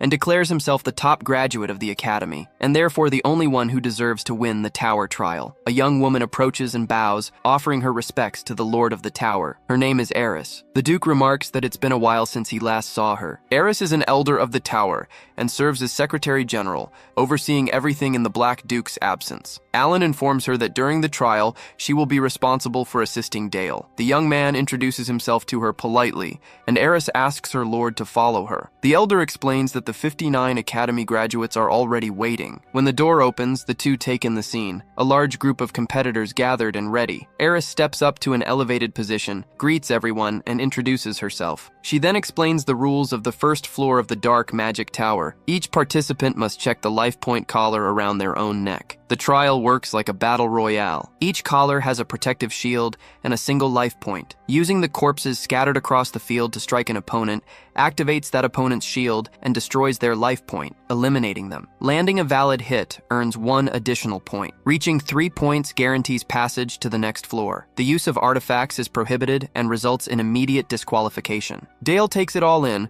and concludes that the rules were designed to weed out the weakest as quickly as possible. Meanwhile, someone nearby comments that the young lord has already reached the 3rd circle despite his age. Velik replies that's exactly why they'll take him down first. One of the participants asks whether attacking the young lord is allowed. The blonde smiles and says there's no reason to worry. The moment everyone stepped in there, they all became competitors on equal footing. The signal to begin the trial is given, and to everyone's surprise, all the participants aim their magic circles at Dale at the same time. One of the men channels energy into his arm, forms a purple sphere, and hurls it at the ground, summoning an undead. Others do the same. Demonic creatures emerge, spells are fired, and several monsters advance on the young man armed and ready. A zombie wielding a machete closes in fast and swings. Dale blocks with a shield, but it wasn't the shield that blocked the second attack. It was another undead that appeared out of nowhere and intercepted the strike with its own claws. No one caught when that summoning happened. While manipulating dark magic, Dale had also cast water magic across the battlefield without anyone noticing. The creature summoned by Dale charges forward and destroys one of the opponent's undead. The one who summoned it gets irritated, unable to understand how anyone dares destroy his creation. Dale's monster blocks every attack directed at it, and it's also covered in an ice armor created by the summoner himself, making it even more resilient. Velik steps forward and questions whether using water magic violates the rules. He argues that only dark magic, such as summoning and enhancing undead panai, should be allowed. Dale turns to Eris and asks if there's any explicit prohibition on using other types of magic. The trial continues without interruption. Answer enough. Left with no other option, Velik orders his allies to hold back the undead while he goes after Dale directly. After all, he believes the numerical advantage will be enough against a single opponent. Dale quickly runs through the rules in his head. Artifacts prohibited. He has to work with what he has. A plan takes shape, risky but doable. The young man moves through the enemy field, weaving between the creatures. When he reaches a zombie armed with a knife, he gets dangerously close. For a moment it looks like he'll be hit, but he grabs the blade with one hand and with the other, channels magic directly into his fist. He wrenches the weapon from the zombie and hits it with an energy-charged punch. He looks at the knife in his hand for a second, then he starts using it. Velik and another participant are stunned to see an undead cut down so easily. They conclude the blade is no ordinary weapon. What they don't know is that Dale restructured the bones internally to increase the blade's durability. The battle continues. Dale moves through the field like a thunderbolt, cutting down opponents one after another with precise, rapid strikes. Velik watches, jaw dropped, as even his summoned soldiers fall one by one. To him, it makes no sense at all for a mage to be this skilled with a sword. With the soldiers out of the fight, Dale closes in on Velik. The blonde realizes there's no way out and starts to beg. Dale says it's not like he's actually going to die, and with a clean strike to the head, he ends the confrontation. Velik drops to the ground, knocked out. With his life points untouched, Dale is the only one to advance. He casts a confident look around. Pay attention, that was only the first step. The second phase of the tower trial begins. The objective now is to defeat the Guardian. The flesh, Golem. Normally, the survivors of the first phase would work together, but Dale eliminated everyone on his own, so he faces this challenge alone. Unlike the previous stage, all forms of magic are allowed. The use of artifacts, however, remains forbidden. The cloak is out of reach. Even so, it's a rare opportunity. Dale can finally test the third magic circle with everything he's got. The Golem attacks without hesitation. The punch comes down with brutal force, the impact echoing like thunder, and the creature smiles, certain it's over. Only then does it realize its own hand is wrapped in purple flames, burning without stop. The magic was already there, applied in silence before the blow even landed. The technique is called corrupt acceleration, a skill created by Dale himself, something extraordinarily rare for someone his age. Instead of killing the target outright, it corrodes them from the inside slowly. In his past life, Dale learned that against monsters, biological warfare was almost always the most effective strategy. Little by little, the smell of decay begins to rise from the Golem's body. Few there truly understand the terror of this kind of magic. Dale finishes the trial-breaking records all the way through the 10th phase. As a reward, he receives 4 days of rest and leaves every other participant in shock. The remaining 59 candidates go through a special reassessment while he has already moved on. That night, after everything, Dale stands by a fountain in silence. Then someone calls his name and he turns surprised. It's Sophia. She approaches him, praising his performance during the trial, and Dale replies that it was only possible because of what he learned from her. The master smiles, genuinely grateful. Dale calls her by name with a certain seriousness and makes an unexpected invitation. He asks if she would go out with him. There's a festival happening in the city, and he'd like to have company. Sophia hesitates for a moment, but agrees. With a slight flush on her face, she thinks there's nothing wrong with it, though she acknowledges that her student is still too young to fully understand what that moment means. The Necropolis Festival fills the streets with life and noise.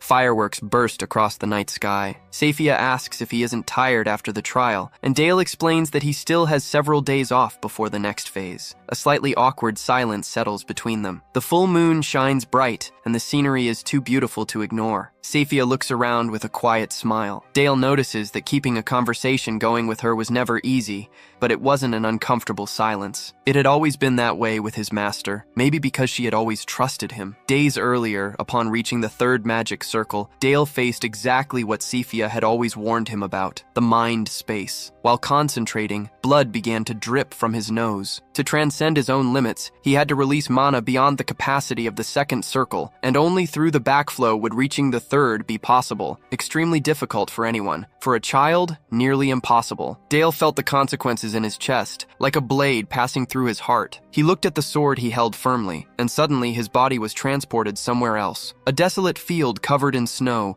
bare trees scattered as far as the eye could see. Without understanding anything, he looked at his own hands and saw the appearance of his past life. It was the space inside his own mind. The inner world appeared broken and fragmented, split between who he was now and who he had been before. There was nothing there, only an endless void. And within that void, his master's hand was the only thing he could hold on to. Maybe that was why he wanted her to be part of that world so badly. Back in the present, gathering his courage, Dale says it all at once. He tells Master Sophia that he loves her. She stutters, caught off guard, unsure how to react. She asks him to repeat it. Even nervous, he does. Sophia looks at him with a calm, warm smile, and then pulls him into a gentle, sisterly embrace. She says she understands what he feels, and that she cares deeply about him too. Dale thanks her in silence, and thinks that having a second life really does have its advantages. A few days pass. The sun is already bright in the sky when the day of the Tower Challenge finally arrives. After the festival, nothing changed between them. His master probably still sees him as a child, with the innocent feelings of a 10-year-old. Dale decides to focus entirely on the trial. This time, the test is a magic duel. The winner advances to the next phase. Dale's opponent is Elbert Rosenheim, a master of the third circle, and the man makes it clear from the start that he won't go easy just because he's facing a child. In this phase, artifacts and magic are allowed without restriction, which means not even a protection amulet guarantees anyone's survival. With no limitations, Dale can finally show the difference in power between them. But before he can act, a purple aura surges in his direction. The magic explodes, opening a dense cloud like that of a bomb. Elbert warns that he's nothing like the students Dale faced before, and that this overconfidence will end right here. Several magic circles appear around the man, and from them, multiple arrows of darkness are fired in rapid succession. Elbert doubts his opponent can block all of them. Elbert readies another arrow and declares that's enough. Too much confidence for someone so inexperienced. He fires everything at once, curious to see if his opponent can take it. Dale doesn't block. block, he dodges. Every strike is avoided with precision,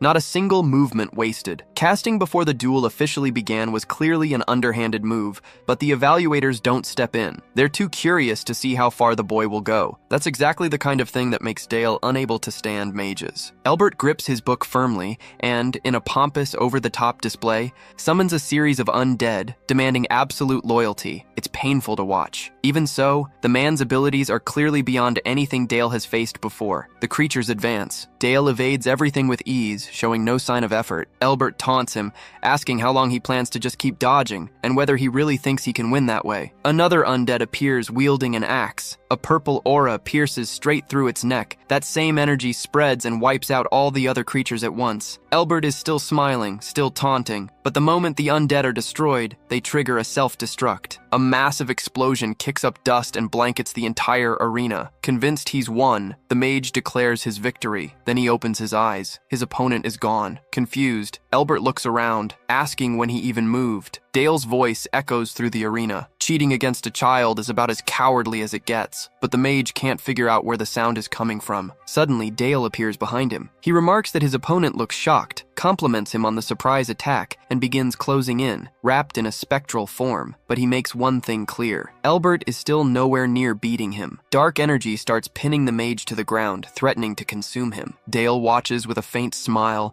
as the creatures draw closer, only warning them not to go too far. The spectators watch in horror, as if they're witnessing a nightmare. Elbert is twisted and dragged, on the verge of being devoured. Dale comments that the creatures might have gotten carried away from hunger. Desperate, the mage begs for his life. With a gesture, Dale forms a magic circle and orders them to stand down. Elbert collapses to the ground, unconscious. The first match is declared over. Dale puts his hands on his hips and asks who's next. Many give up on the spot, refusing to face what they just witnessed. By the final match, nearly everyone has withdrawn. Dale advances with ease, facing only one real fight along the way. After that, he fully refines all three of his magic circles and begins taking down the floor guardians one after another. By the time he reaches the 20th floor, a worthy opponent finally appears. The headless knight, mounted on its horse, created by an elder of the Black Tower. This being is unlike anything Dale has faced until now. This might be the young master's limit. Even so, Dale finds the idea of repeating obvious strategies boring. He faces the opponent charging in on horseback, and tension grips the spectators. Then something unexpected happens. The creature stops in front of him and kneels in reverence, as if standing before its true lord. Dale watches in silence, expression unreadable. In his inner world, only he and the knight remain. He gives the order, "End your own existence." Without hesitation, the guardian obeys. The blade passes through its own body, and the figure falls. Dale can barely believe it. The loyalty the creature showed in abandoning its creator doesn't seem like much to him, but the reaction around him says otherwise. The crowd is completely stunned. A creation abandoning its maker and swearing loyalty to another can only mean one thing. Dale has reached a level comparable to the Elder of the Black Tower himself. Satisfied, he decides to stop there. There's no need to go any further. The spectators question his decision, unable to understand. But Dale knows there's a line he shouldn't cross. Going beyond it would mean stepping into dangerous territory. The challenge comes to an end. The tower itself acknowledges the close of that journey. When the Duke arrives, everyone bows. The Black Tower pays its respects in his presence. Not just the nobles of House Saxon, but all the mages, elders included, lower their heads before the Duke and his heir. With the young master's extraordinary feats, the entire northern region begins, little by little, to unite. We're in the north of the Empire, in the Duchy of Saxon. A warrior charges forward with a spear in hand and takes down 2 orcs with precision. Another fighter raises his weapon and shouts that he fights for young Master Dale and for House Saxon. After completing the tower challenge, the protagonist was assigned by the Duke to lead an operation against the orc horde. Spearmen, warriors, and knights enter the battle under his command. An enormous responsibility for someone only 10 years old. Even so, no one doubts his ability. As the rightful heir of the Black Duke, Dale begins to unify the north. A blue sky covers the kingdom on a clear day. In the mission report, it's noted that 145 orcs were eliminated. The Duke asks about cavalry casualties, and the boy answers that only 3 soldiers suffered minor injuries. His father then asks whether magic was used to protect them. The answer comes firm. It was the sole merit of House Saxon's swords. With a satisfied smile, the Duke Duke congratulates his son. Helmet remarks that the young man has truly matured and has already settled into the role of commander. He was the one who taught Dale about swordsmanship, strategy, tactics, and the art of war. The day when the protagonist takes charge of his own territory isn't far off, and just thinking about it gets Dale excited. New challenges always motivate him. Meanwhile, Charlotte trains with intensity. She lets out a shout as she lunges forward, her blade cutting through the air toward her sparring partner's face. He dodges with ease and counters. She barely blocks it. Dale's speed has increased considerably, making his movements hard to follow. Even so, at one point, the tip of her sword passes dangerously close to his chin. Dale acknowledges that Charlotte has improved a lot. She replies that when he talks like that, he sounds like a different person, which draws a laugh from him as he asks if he's been teasing her too much. Charlotte then brings up that ever since Dale reached the 3rd magic circle and passed the 20th tower trial, everyone has been treating him differently, always flattering him. She asks if that doesn't bother him. Smiling, he tells her to relax and says that she'll become strong soon enough too. Considering Charlotte is only 10 years old, her talent is impressive, but she doesn't appreciate the comment at all. Annoyed, she tells him not to treat her like a child. Dale fires back that she is one. The blonde points a finger at his face and reminds him that Dale is one too. Surprised, he points to himself and questions it. Then he declares that he already considers himself an adult. Charlotte decides to put an end to that pointless argument. Sometime later, Helmet meets with his student and announces that the day's lesson will be special. Dale will learn the hammer and anvil tactic. The cavalry advances on both flanks, circles around the enemy, and surrounds them, while the infantry keeps the front line occupied. The name comes from the act of forging metal, pressed between the hammer and the anvil, with no way out. Dale realizes this strategy is only viable thanks to the Black Cavalry, and deep down, understands that the nature of war never changes. Taking the opportunity, the young man changes the subject and asks about Charlotte's progress. Helmet explains that her training can't be compared to the boys, but that she has been doing well. Her foundation as a swordswoman is solid, and before long, she'll be able to learn the Saxon family's aura techniques. Even so, there's something that concerns him. Dale quickly figures it out: compatibility with the family's style. Just as mages refine mana through magic circles, knights refine aura through internal training. Among the great orders are the Black Cavalry, which operates in wars, and the Order of the Knight Raven, tied to the north, which prioritizes strength and power. The problem is that Charlotte's style is built around speed. Even with great talent, she may reach the level of the 7th sword, but perhaps never make it to the top. Her father once held one of those elite positions, recognized throughout the kingdom for his exceptional skill. Dale brings up the spring sword and reflects that if that style still existed, everything would be different. However, the technique was completely lost with the fall of the ancient knights. The question lingers: did that style truly vanish from the world? While Dale works hard to build his reputation through battles and duties, the moment comes to prove the results of his training. During a meeting, the Duke questions a piece of information just received. A messenger reports that Baron Fokker, lord of a neighboring territory, is claiming ownership of a copper mine and has formally issued a domain war request. It seems reckless for a lesser noble to directly challenge a power like Saxon, but there's more at stake. If they refuse to hand over the mine and accept the war, the Grand Duke of Brandenburg may ally with the Baron in exchange for a share of the resources, and there's a strong chance the Order of St. Madalena will be mobilized. That thought leaves Dale visibly uneasy. Everything points to the enemy not having forgotten the humiliation they suffered before. A new confrontation is about to begin. From that fateful day on, Count Brandenburg carried his desire for revenge like an open wound. Starting a direct war was too risky, so he chose to act in a border region, a strategic point where he wouldn't need to expose himself. Dale approached his father and made his request without beating around the bush. He wanted to personally lead the battle alongside the Saxon knights. The Duke refused on the spot. He said it was still too soon, and warned that a war against humans was something completely different from subduing monsters. The boy needed to watch his words more carefully. Turning to the messenger, the Duke reassured Baron Greenbelt,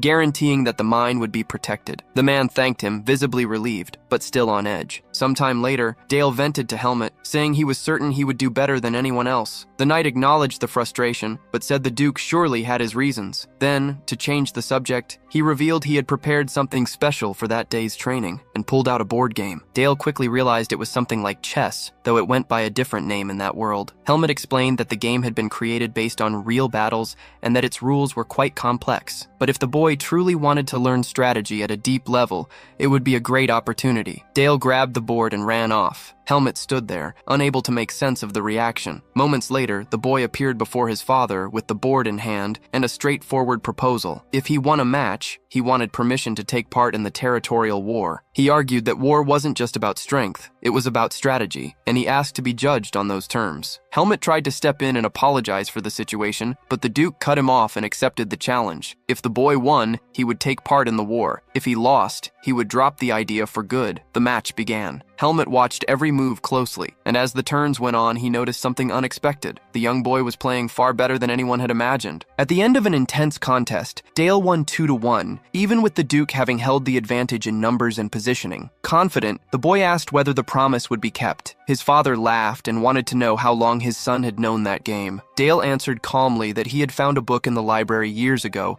and had been studying it ever since. It was a convenient excuse, and nothing more. The Duke stood up and declared that a promise was a promise. In his name, he was entrusting his son with command of the knights in the upcoming battle. But he gave a serious warning. With Saxon's honor on the line, defeat was not an option. Then he looked the boy straight in the eye and asked whether he could truly bear the weight of that responsibility. Dale answered without hesitation. He asked for trust. His father accepted and said he looked forward to seeing the results of all that training. At Malbert Castle, residence of Grand Duke Brandenburg, the tension was plain to see. Brandenburg was speaking with Philip about the rumors that Saxon's heir would personally lead the knights. Confused, he questioned what that drunk and irresponsible boy was trying to accomplish. Philip responded with contempt. The enemy was nothing more than a small group, and he asked for authorization to crush the arrogant young fool. Brandenburg slammed his hand on the table and cut him off. Furious, he said Philip was underestimating the opponent in the most absurd way possible. That boy was a monster, someone that Brandenburg's own son wouldn't be able to match in 10 years, let alone 100. Consumed by anger, he called Philip useless and lamented not having acted sooner regarding Charlotte. Even so, he decided to hand Philip the command of the battle, but only in appearance. In practice, the one leading would be Deputy Lord Milvas. Philip's role would be purely symbolic. The Duke ordered Milvas to keep his son away from any real danger. Deep down, Brandenburg knew he couldn't directly confront a child under those conditions, and he was beginning to suspect that all of this had been part of Duke Saxon's plan from the very beginning. Meanwhile, Helmet and Dale were celebrating their victory in the game. A few days later, at Greenbelt Castle, a large gate swung open. The Baron in charge of the mine was visibly nervous as soldiers in heavy armor approached. The arrival of the young commander was announced, and some of those present were taken aback by the boy's age, quietly wondering whether he could even wield a sword. The Baron tried to project confidence, saying that Dale's presence was reassuring. Inside, however, he was uneasy. Sending a 10-year-old boy to command the cavalry seemed far too risky. Trying to buy some time, he suggested they head to a banquet first. Dale refused immediately. He said there was no time to waste, and the answer caught the host off guard. Without further ceremony, the boy brought his sword close to the Baron's neck and declared that his priority was to inspect the soldiers. Then he asked a direct question. Out of everyone present, who was the strongest? A red-haired warrior cuts the conversation short and introduces himself as the strongest one there. With a scar marking his face, he declares with arrogance that no one capable of taking him down has been born yet. But deep down, the boy's confidence unsettles him more than he'd like to admit. Dale watches the man with a wary eye. Beside him, the Baron feels a wave of relief as the blade finally pulls away from his neck. The young man reads the situation clearly. Everyone there doubts him, and it's not hard to understand why. A decisive battle has been placed in the hands of a 10-year-old. Without hesitating, he strikes his sword against the ground. He declares that the doubt goes both ways. If they question his ability, he questions the competence of the Baron's troops, and the best way to settle that is with a blade. A cold smile crosses his face as he points out the obvious. The territory's strongest knight is drunk. That alone says everything about the level of those troops. The red-haired warrior draws his sword, furious. He points the blade at Dale and, with a slightly tense voice, declares his name, Hayberk, and stakes his honor as a knight to prove the barony's strength. Dale keeps smiling. The two lock eyes as tension fills the air. Dale asks if Hayberk has ever heard of his sword. The red-haired man says he knows the reputation of that unusual blade well and wonders in silence whether there's some trick behind all that confidence. But before the doubt can be resolved, Hayberk charges at full speed, swinging his sword with everything he has. The strike is blocked by Dale's hand, held in place by magic. Neither the impact nor the young mage's confidence waver. Only Hayberk does. With a push backward, the attack is completely neutralized. Dale studies his opponent. The sword carries no aura, a technique exclusive to high-level knights. Even so, he decides to respond in a way that matches someone fighting with everything they've got. A magic circle begins to form in his left hand. Haberk tenses at the sight of dark energy rising from the ground,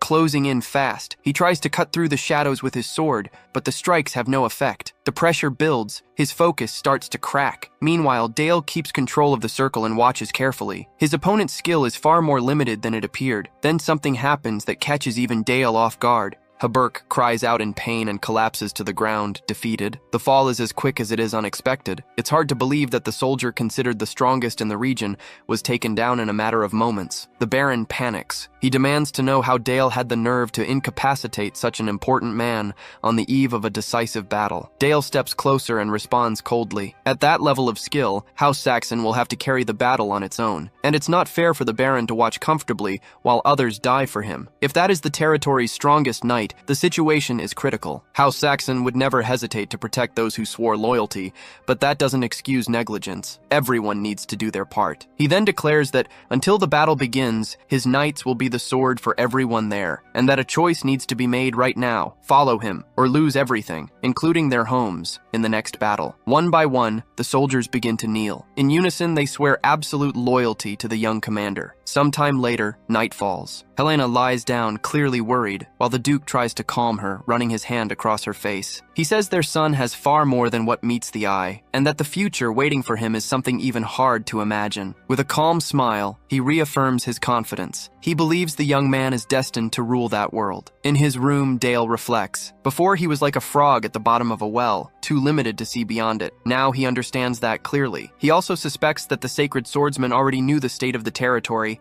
and that the choice of that barony was intentional. The next day, the sun is already high with few clouds in the sky. Haberk appears carrying an enormous rock on his back, exhausted, begging to stop. Another soldier scolds him on the spot, calls it weakness, and orders him to keep going. In the distance, Dale watches it all in silence. He notices that, even at the start of training, the red-haired man is already struggling. There's still a lot of work ahead to raise the level of the Greenbelt Barony's knights. On top of that, he decides it will be necessary to send a messenger to the Pucker Barony to propose a negotiation. It's not about accepting a humiliating peace, but before entering the battle, there's someone he needs to meet. Some time passes. The scene shifts to the negotiation site on the border between the two baronies. A long table sits at the center of the space. Dale takes his seat at the head of it, posture steady, quietly sizing up the situation. In his head, the math is already done. Within a few weeks, something inevitable is going to happen. The Order of St. Madalena is far away, on an expedition across the continent, limited supplies and a high chance of a preemptive strike. Not to mention that Baron Parker's cavalry forces shouldn't be underestimated. A messenger announces the arrival of young Master Philip. Dale had already expected this. He knew exactly who they would send. Philip walks in full of himself, a commander in name only. At his side, silent, walks the real leader of the battle, Milvas. When the young man sits down, Dale greets him. Philip responds with a sarcastic smile, extending his hand and taunting. After everything, they still came to negotiate? Scared of a real war? Dale doesn't flinch. He gets straight to the point and asks why they accepted the negotiation proposal. When Philip opens his mouth to answer, Dale cuts him off. The question wasn't for him. He makes it clear he isn't talking to a decorative puppet. He's talking to the real commander present, Milvas, known as the Sword of Chastity. The discomfort is immediate. Both of them show irritation, but Dale holds firm. He states that the Holy Swordsman would never entrust a battlefield to someone incompetent. Milvas tries to keep things under control and asks Philip not to let himself be provoked. But something bothers him deeply. How does the enemy know something as sensitive as the Count's contempt for his own son? And yet Dale threw it on the table without hesitating. Milvas declares the negotiation is over. Philip slams the table, demanding a quick decision. Dale keeps pushing. He asks if Philip needs permission just to speak, and compares his posture to that of an obedient slave. He suggests that the real control isn't in Philip's hands, but in Milvas's, as if the dog had put the collar on the owner. The knight tries to step in once more, but the irritation has already taken over the room. Dale watches it all with satisfaction. He leans back in his chair, puts his hands behind his head, and keeps provoking, savoring the tension he just created between the two. Then he reveals his true intention. There was never any real interest in negotiating. It was all a strategy to destabilize the enemy's chain of command. Dale calls for bail and asks Milvas to step out for a moment. The long-haired man leaves the room. With a friendly smile, Dale suggests the two of them talk alone. After all, they're the supreme commanders responsible for this battle. It makes sense for them to deal with each other directly. The irritation on Philip's face is plain to see. Even so, with a firm voice, the blonde seems to have taken the bait. He orders Milvas to leave immediately. The knight tries to change his superior's mind, but Philip doesn't budge. Deep down, he knows he may have just walked into Dale's trap. Without much choice, Milvas obeys. Now alone with the irritated enemy, Dale says he only asked for this meeting to negotiate, that he has a condition capable of convincing Philip. The proposal is simple. If the Order of Knights of St. Madalena gives up the battle and withdraws now, the Saxon family will provide the supplies needed for the return. Philip stands up and slams the table. He calls that a pathetic condition, not a negotiation. Dale apologizes if he offended him earlier, but repeats the request. If the troops don't pull back, they will be wiped out, and the holy swordsman's reputation and the young master's name will be dragged through the mud. This may be Philip's last chance to save his honor. Philip stands up and says Milvas was right. The brat just wanted to mock him from the start. Dale smiles with sarcasm. He says it's a shame the boy thinks that way, because this would have been his real last chance. After all, the one who loses this battle and takes the blame for the defeat won't be Milvas. It will be the Count's family's incompetent, useless son. Philip lets out a wicked smile. He says that's nothing, and that the days of an arrogant brat like Dale are numbered. Dale smiles back and says he hopes the blonde holds on to that confidence for a long time. Some time passes since the failed negotiation. In Baron Greenbelt's territory, Philip questions his soldiers about the enemy's movements. One of them reports that the Saxon family's knights have started to move. Philip thinks it over. He remembers Dale's gaze and composure during the negotiation. Even being a child, that boy didn't have the face of a beginner. But that's exactly where the opportunity lies. While Dale is still 10 years old, Philip can cut the problem out at the root once and for all. Fired up, he orders his soldiers that they are going to teach that child what silence means. On the other side, Dale's informant warns him that the enemy has started advancing north. Dale moves his arm while gripping his sword and tells his soldiers that the moment has come. Today, they will show why they are worthy of that name. The battle begins. One of the soldiers sounds the instrument, giving the signal to advance, and the armies move at the same time, men charging toward the enemy from every direction. The field fills with screams and clashing weapons, and the first casualties fall within the opening moments. The blonde watches the situation and orders the first cavalry to advance. The main objective is to hold back the Night Raven Knight's order and the Saxon family's forces. Even so, his troops don't fully know the power of that order, so he decides to position himself at the center of the formation, away from the front line. Baron Parker's troops advance through the left flank with the mission of pinning down Greenbelt's cavalry movements, while Brandenburg's elite prepares a flanking attack aimed directly at the enemy's main force. It's risky, but morale is high. No one can let this opportunity slip away. Melvin knows just how dangerous this move is. The enemy warriors are determined to fight for the Count's family, and the chaos on the field already proves it. In the middle of the confusion, something unexpected happens. A presence appears at the front line, and the soldiers step back, not out of fear, but surprise. Young Master Dale has personally advanced onto the field. His voice cuts through the noise of weapons, ordering no one to retreat, that they fight to the end for the Saxon family. With him there, the soldiers' confidence reignites on the spot. The blonde watches from a distance and understands the strategy. Dale wants to decide the battle with a direct confrontation from the start, offering himself as bait. But that doesn't bother him. It was exactly what he expected. Raising his hand, he shouts in the name of St. Madalena, and his soldiers push forward with even greater force. On the other side, Dale's men respond with the same intensity, shouting for no one to get near the commander. The forces collide with everything they have, and bursts of magic take over the field. The blonde decides to act. A fast battle demands a fast decision. He orders the first cavalry to follow him. The goal is to defeat the young master and end the war right there. With hatred in his eyes, he declares that this will be the day he proves the true worth of the elite. With the drive of a killer, he charges across the field. His strikes are lethal, cutting down enemies one after another. A soldier appears ahead wielding a spear and screaming. The blade comes dangerously close to the blonde's neck. Just barely, the attack is intercepted, and his sword cuts down the opponent before the blow can land. He keeps pushing forward, consumed by his own determination. But after taking down several opponents, he starts to feel the fatigue. And along with it, a strange feeling. Something isn't right. Even as he presses the enemy elite with overwhelming force, the Night Raven Order falls back far too easily. The black cavalry shouldn't be reacting like this. The unease doesn't go away. A messenger rushes over with urgent news. Baron Parker, responsible for the left flank, is being defeated without any chance to resist. Elsewhere on the field,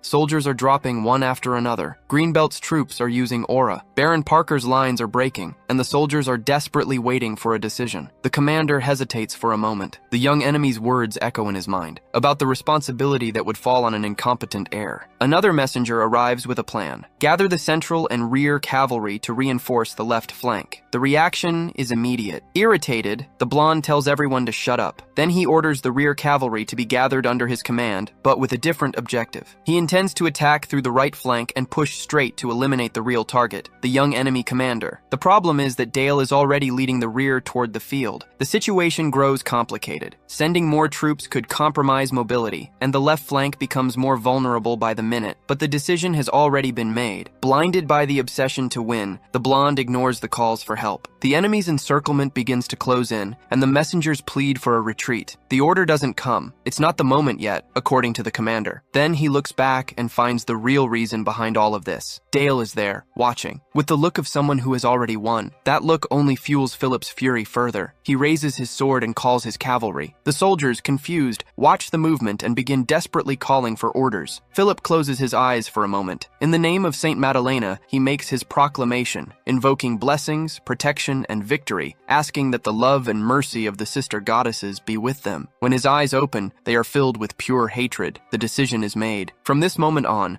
they will break through the enemy lines and bring back the head of the opposing general. With a shout, he orders everyone to advance, swords in hand, to the very end if necessary. Milvus's troops advance toward Dale, exactly as the young man expected. The blonde's men appear from behind, trying to close the encirclement. Dale stays calm. He knows that anxiety and fear distort judgment, and at that moment, there was no room for either. With a faint edge of mockery, he asks if the enemy had never seen magic before. A moment later, he fires an ice arrow that cuts through the air and strikes a soldier's horse dead on, bringing the animal down hard and sending the rider's head crashing into the ground. The blonde's eyes go wide. Hitting a moving target with that kind of precision wasn't something you saw every day, and he knew it. Then comes Dale's order. From the ground, a wall of ice rises up, completely blocking the enemy's advance. The soldiers hesitate, thrown off by the sudden barrier. Without giving them time to react, the command rings out again. Advance. The troops obey immediately, charging forward with everything they have, shouting that they'll give their lives if needed and will be their young master's shield. The enemy line starts to crumble, soldiers falling one after another. On the other side, the blonde brings a hand to his head, lost. He realizes too late that he was led straight into that trap. The strategy was never to take him down right away. It was to isolate, pressure, and break the formation, and he walked right into it. His entire front line was twisted into an unnatural shape. With no other options, he decides to push forward. If he can break through everything, maybe he can still turn things around. With a shout, he smashes through the wall and finally reaches his target. He raises his sword, determined to end it all right there, but on the other side, there's no fear, just a calm smile, a crash, then silence. When the dust settles, the outcome is clear. The blonde is on his knees, and the survivors around him do the same. The battlefield belongs to the young commander. The old confidence in the superiority of Aura Knights proves to be flawed. The doctrine that was once a strength now reveals itself as a weakness. Dale already knew every move, every pattern, all of it stored in his memory from a past life when the man watching over him commanded those very same troops. A messenger rushes over, out of breath. The left flank has fallen, and Commander Baron Parker has been captured. The blonde still tries to make sense of it and asks if all of this was planned from the start. The answer comes calmly. Dale says the battlefield is chaotic, and no one can predict everything, but destroying yourself is a choice. Then he lays out the terms. Those who want to live can beg and earn mercy in exchange for a few gold coins. Indignation spreads through the soldiers. They say they'd rather die than submit. A snap of fingers cuts through the air. A soldier's body drops with a spear driven straight through his heart. The message is clear. Dale looks at the blonde and asks the final question. What will his choice be? For a few seconds, only silence. Then, slowly, the commander lowers his head and acknowledges defeat, swallowing every last bit of his pride. He says he has no regrets about losing his life, but he has a duty to warn his fellow knights that this boy is truly very dangerous. At the top of his lungs, he orders all his soldiers to get on their knees. Even in surrender, he demands to be treated fairly, as a prisoner, following imperial tradition. Dale takes in the scene, his enemy on his knees begging for his own life. He realizes there's no longer any reason for taunting. Even so, a faint smile appears, and the verdict comes, no. No one there will survive. With an almost innocent look, he gives the order to kill them all. Even the Nightcrow Knights are caught off guard. By imperial custom, the normal thing would be to spare the captured in exchange for ransom. But the young man's voice was absolute and firm enough to leave no room for doubt. On that field, there was only one will, and it could not be challenged. Among everyone there, one person was destined for their own destruction. Consumed by rage, the blonde no longer sees any point in staying on his knees and rises, ready to attack, but he doesn't have time. A blade pierces his abdomen in an instant,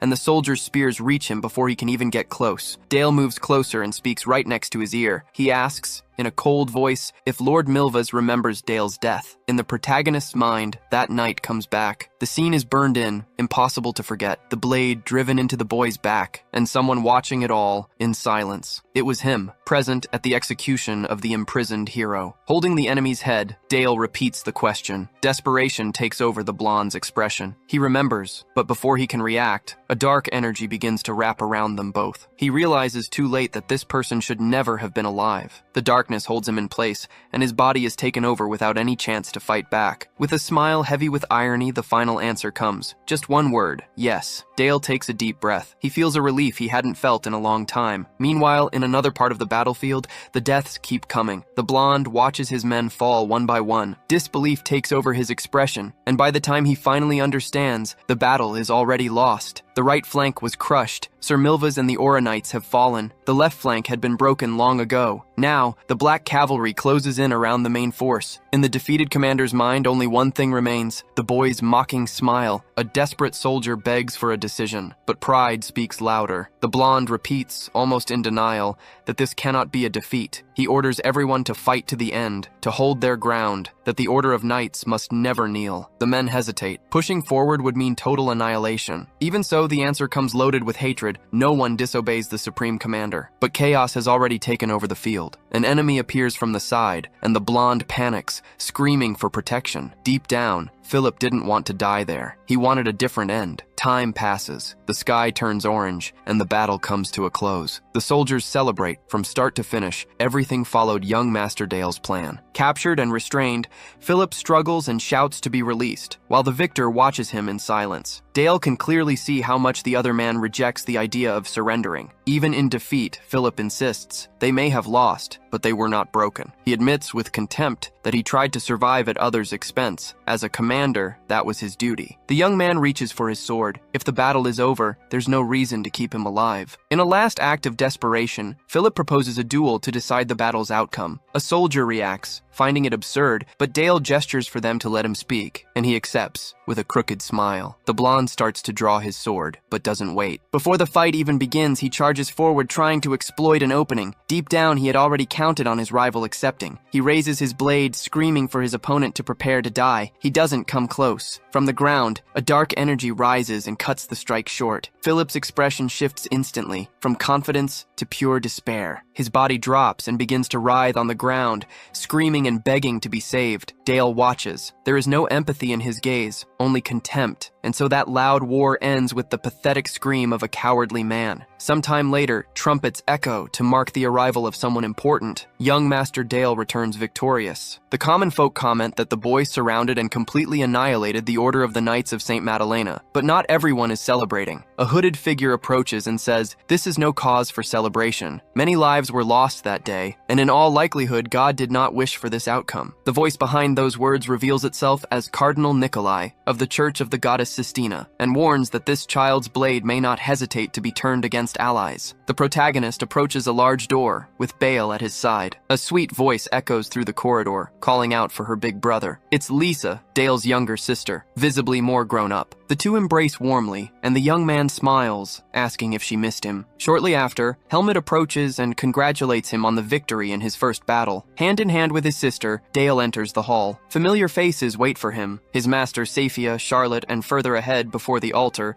his parents watching him with pride. Placing his hand over his heart, the young man formally presents himself to deliver the victory report to the Duke. Alan responds with satisfaction, saying the battle was conducted flawlessly, and thanks Bale for helping guide the heir. Helena, with a gentle smile, says the boy must be exhausted after returning from war, and allows him to rest before anything else. The young man thanks her. His face is radiant. It had been a long time since he was last there, and now that place truly felt like home. Meanwhile, far away, another scene unfolds. Brandenburg trembles with rage. Surviving soldiers approach, visibly worn down, and the Count demands answers. He wants to know where Philip is. The answer comes loaded with tension. Sir Milvas fell in combat. The Order of St. Madalena was completely destroyed. Soldiers were captured, and an outrageous ransom was demanded. With a sharp voice, the Count asks whether this was a crushing defeat followed by a shameful retreat. If that's the case, they had better be prepared for the consequences. Without hesitation, he orders both of them taken to the cellar, where they will beg for death. The battle that day earned a name, the Black and White War. Over time, the stories only grew, and from then on, a new title begins to take shape. Dale comes to be known as the young Black Master who shows no mercy. Time passes and the boy turns 11. At the official birthday ceremony, he is named Viscount of the Duchy of Saxon. The young man's eyes go wide. The title is not merely symbolic. A Viscount carries real authority and can act as the Lord's direct representative. Overjoyed, Dale gives his thanks. But he quickly shifts his tone, because there is something he wants to do. Even if it seems sudden, as the Duke's representative, he wants to make a decision. Comments about the last battle still echo, that the young Black Master spared no one. Some knights, guided by the faith of the goddess Church, ended up falling victim to his cruelty. That would not go unnoticed. The Church would certainly not be pleased. For that reason,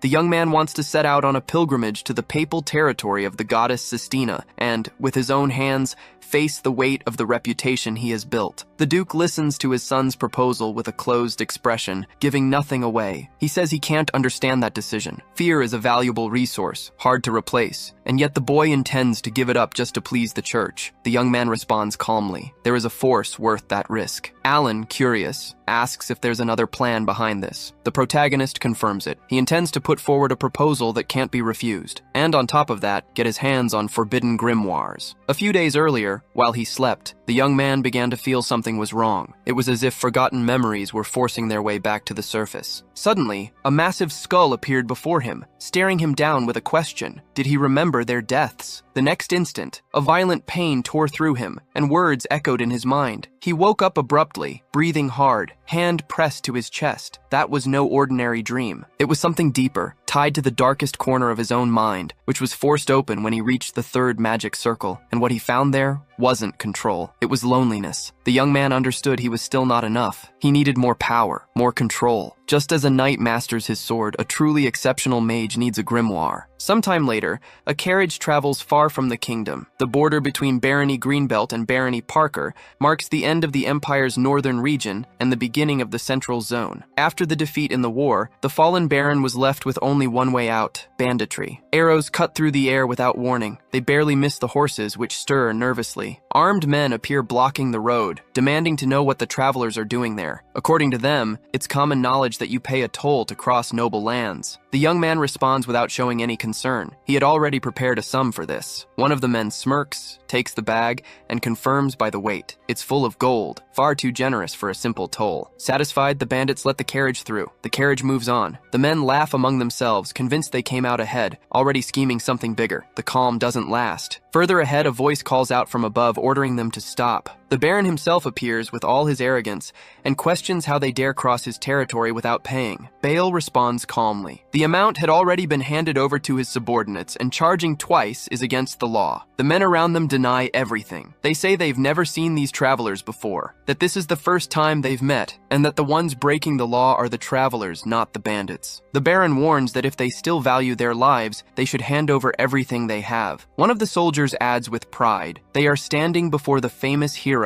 who survived to the very end of the Black and White War, the hero of the turning point. The carriage slows to a stop. From inside, the young man begins to laugh. Pulling back his hood, he looks the Baron in the eye and asks with genuine curiosity if that is really the so-called hero of the turning point. The noble looks closely, and his eyes go wide when he recognizes who is standing before him. Bale also pulls back his hood, and in that moment everyone realizes the two are no ordinary travelers. The Baron takes a deep breath and tries to regain control quickly. There are only two of them. It's still a fight he can win. With forced confidence, he orders the archers to ready their arrows. Bale, steady at the young man's side, asks for the order. The protagonist, completely calm, says the performance ends here. Without hesitating, the Baron points his finger and orders the attack. The arrows cut through the air at full speed. The protagonist doesn't move, eyes fixed on the projectiles closing in. Then the swordsman acts, deflecting every one of them with precise movements, gripping the blade firmly. He declares he will carry out the order with everything he has. The archers freeze, unable to believe what they just saw, but there's no time to react. The Guardian moves forward, and the first strike lands clean on one of their arms. He keeps advancing without hesitation, taking on all of them alone. The Baron watches the scene, powerless. His confidence vanishes completely. When the young man approaches, the man has no choice left. He drops to his knees and begs for forgiveness, voice trembling. The protagonist simply looks at him and asks coldly why he should do that. And so the young man continues on his way, passing through countless corrupt nobles, fallen knights, and bandits scattered across the continent. A few weeks later, a small vessel cuts through calm waters. Beside his loyal companion, the young man finally draws close to his destination, the papal territory of the goddess Sistina, the grand constellation city of Quest. He looks at that place with an expression of contempt. He called this a pilgrimage, but deep down he knows very well it isn't a visit, it's a judgment. The young man and his companion approach the entrance, guarded by two heavily armed soldiers. Before the great door, the protagonist stops and faces it with a steady gaze. As they enter, the hall that opens before them is magnificent. Stained glass windows scatter light into patterns that seem almost divine, and imposing statues watch everything in silence. At the center of the space, waiting for their arrival, stands His Eminence, Cardinal Nikolai, a sixth circle white mage and one of the 12 clerics who occupy the absolute top of the goddess church. With a calm expression, the clergyman remarks that he heard about the battle, and that many lives were lost.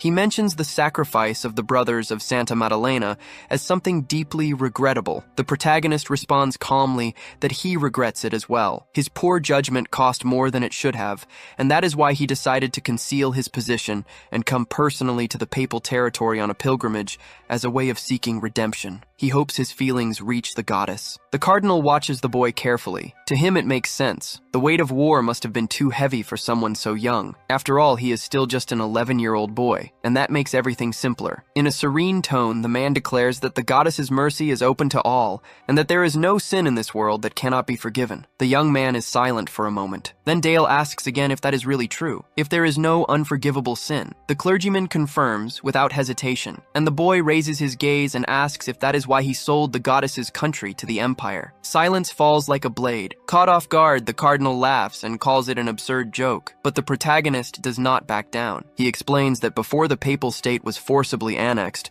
12 cardinals convinced the former pope to accept the deal. Nikolai was present that day, but the former leader refused until the very end, and as a consequence, he was betrayed and eliminated. With the help of the White Tower and the cardinals themselves, the pope was brought down by the empire's hunting dogs. Dale concludes coldly, "Has that sin already been forgiven?" The clergyman's expression shifts. His teeth clench. The calm disappears. With clear anger, the cardinal fires back. The visitor came seeking redemption, yet dares to speak forbidden truths and still expects mercy. Something utterly ridiculous. The young man holds his ground. He responds firmly that he was not sent to judge the church. All he wants is the price of a small silence. Eliminating a mere representative of the Duke would solve nothing, but deep down, Dale knows that is not even true. The Duke does not even know what is happening here. Taking in the situation, the cardinal closes his eyes. A luminous energy begins to surround his body and the air grows heavy. In a more controlled voice, he asks directly what the boy wants. Without hesitation, the protagonist answers, "Beneath the apostolic palace, there is a secret library where the church's forbidden books are sealed." That is where he wants to go. The so-called Hell Library, where the most dangerous grimoire in the world lies dormant, known as the Book of the Black Goat. The young man descends dark stairs, lighting the way as he moves forward. Each step echoes in the heavy silence of that place. The terms were set before he came down. Only he may enter and leave the Hell Library. The church will not interfere in whatever happens inside. inside, and he is only allowed to take a single grimoire. In exchange, the young man must swear eternal silence over the church's shame. The protagonist accepted without hesitation. As heir to the Black Duke,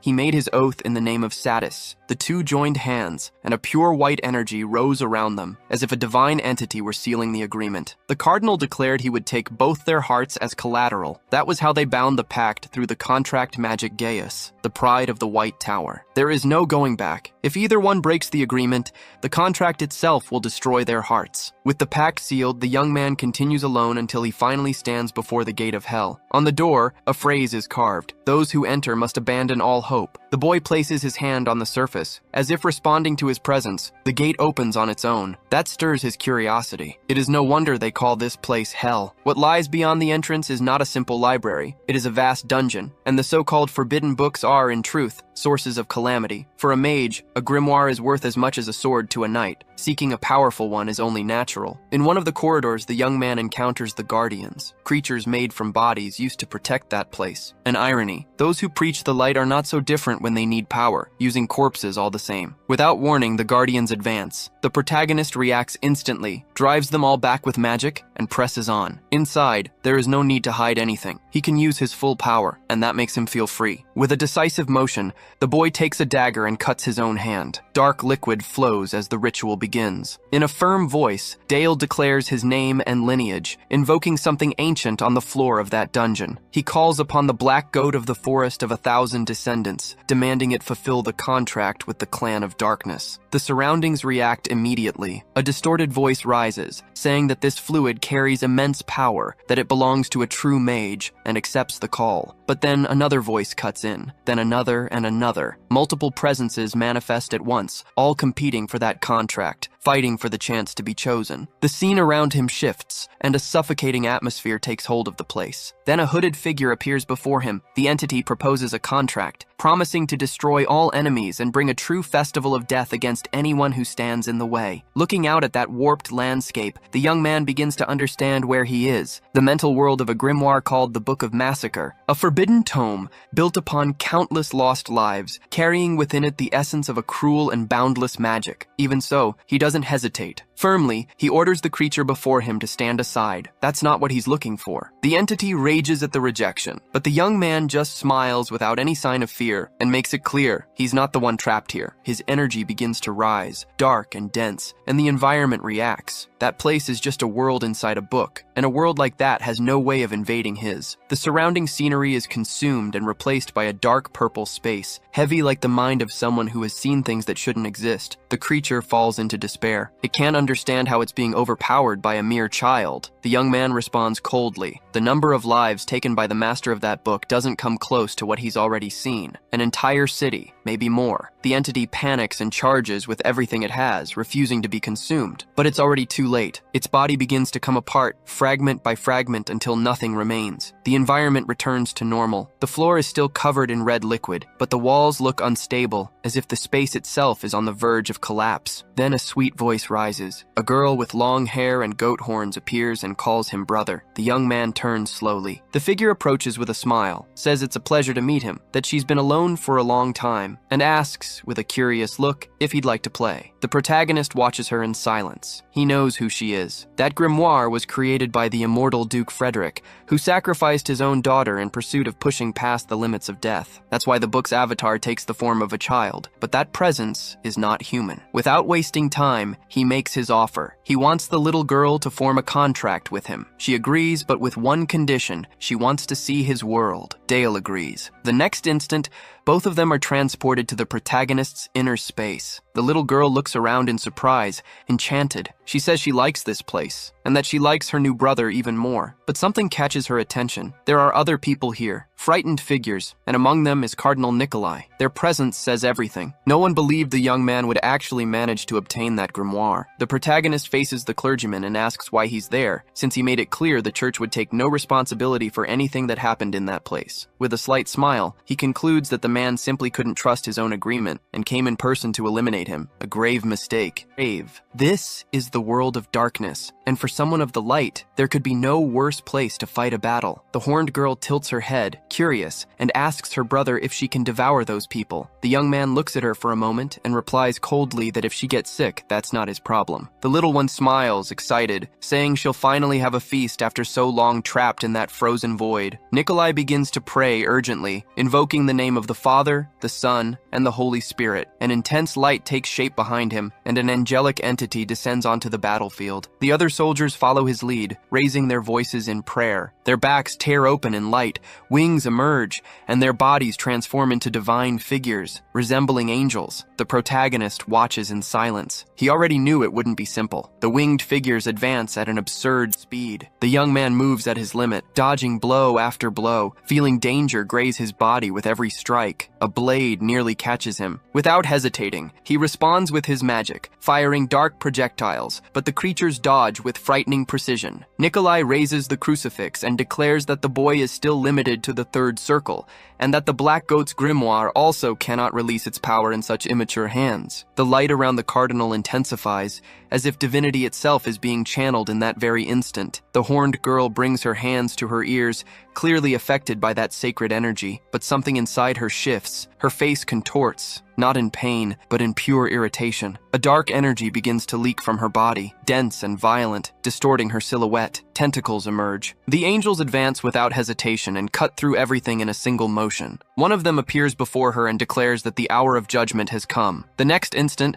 something goes wrong. The tentacles regenerate instantly and strike back with brutality, hurling the angels away. Nikolai watches, alarmed, asking if his warriors are still holding on. A voice echoes, distorted and repetitive, commanding them to praise. The angels begin to change. Their faces warp, veins rise through their skin, and their bodies tremble as if being consumed from within. What was once divine light now mixes with something wrong, something deeply disturbing. The angels warp before everyone's eyes, their sacred forms twisting into something grotesque and unrecognizable. The horned girl watches the scene and lets out a light laugh, almost childlike. She says she missed that smell so much, that she waited so long for this moment that she's going to savor every second of it. Her tentacles advance without mercy, tearing through the winged creatures one after another. That entity was a being capable of devouring even angels, and the young man who summoned her was no 11-year-old prodigy. What stood there was something far darker, something close to the devil's own son. Dale watches it all calmly and recalls Nikolai's own words. The parties of the contract bear no responsibility for what happens in hell. With no way out, the cardinal breaks down. Voice trembling, he begs to be spared. Dale approaches slowly, studying the man, and asks what he has to offer in return. Desperate, Nikolai promises everything: wealth, position, the power of the church under his command, anything to survive. A smile crosses the young man's face. He says he likes what he heard, reaches a hand toward the man's face, and with an almost gentle expression, tells him to hand over everything he has. In that moment, it becomes clear that the contract will need to be rewritten. The Gaius magic is not just a pact. For Nikolai, there is no longer any way back. Then the horned girl calls for Dale again, smiling in a way that is both sweet and unsettling. She says playing with him was a lot of fun, that she likes her new brother and will be waiting for him. She moves closer, graceful and threatening at the same time, and asks if he isn't afraid of her. Dale answers calmly that he isn't, but deep down,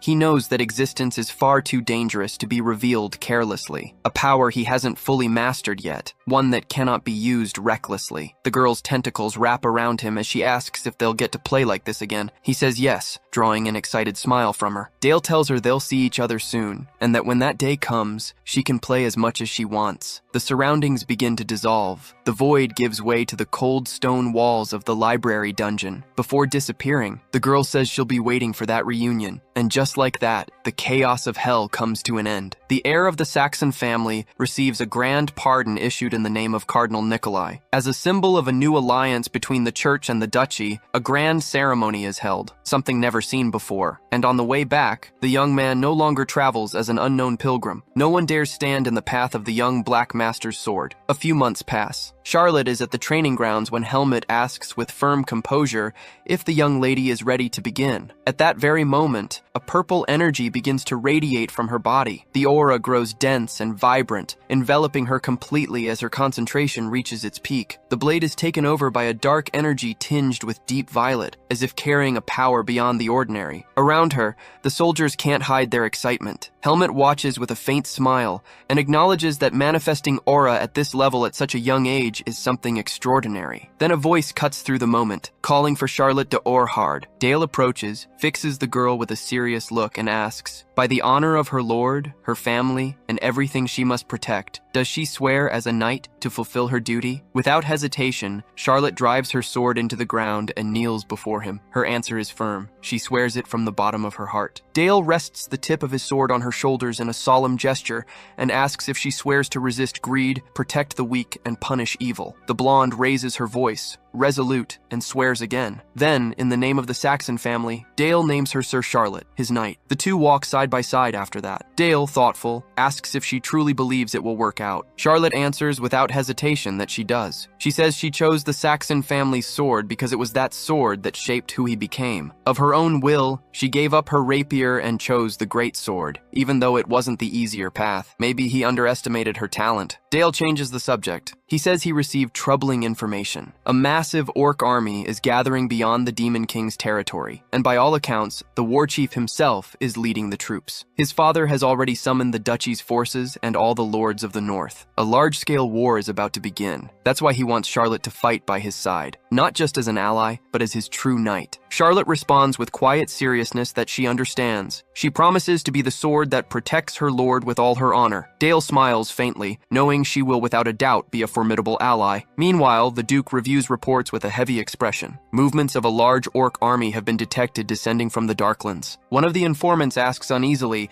whether this could be the great demonic migration again. Another replies that it's very likely. When the hero defeated the Demon King alongside the Empire, the previous invasion was only a fraction of what still remained. There are still demons out there fighting to survive. The Duke declares that he has already ordered the summoning of all the lords of the North, the Black Tower, and the knightly orders under his command. What is coming will be a war on a scale never seen before. Then he looks at his son. His gaze is serious. The time has finally come to teach him how to use necromancy on the battlefield. That same afternoon, father and son are in the Black Duke's underground workshop. The first necromancy lesson begins with a direct question. What is the difference between a death knight and a simple undead? Dale answers that it must be the same difference between a knight and a common soldier. Alan gives a slight shake of his head. The answer is only partially right. Having strength isn't enough. The real difference is mastery of sword aura. Before them lies a lifeless body, a knight who fell recently in the Black and White War and who, even in death, swore that his body would serve the Saxon family. With a simple snap of his fingers, a dark aura runs through the corpse,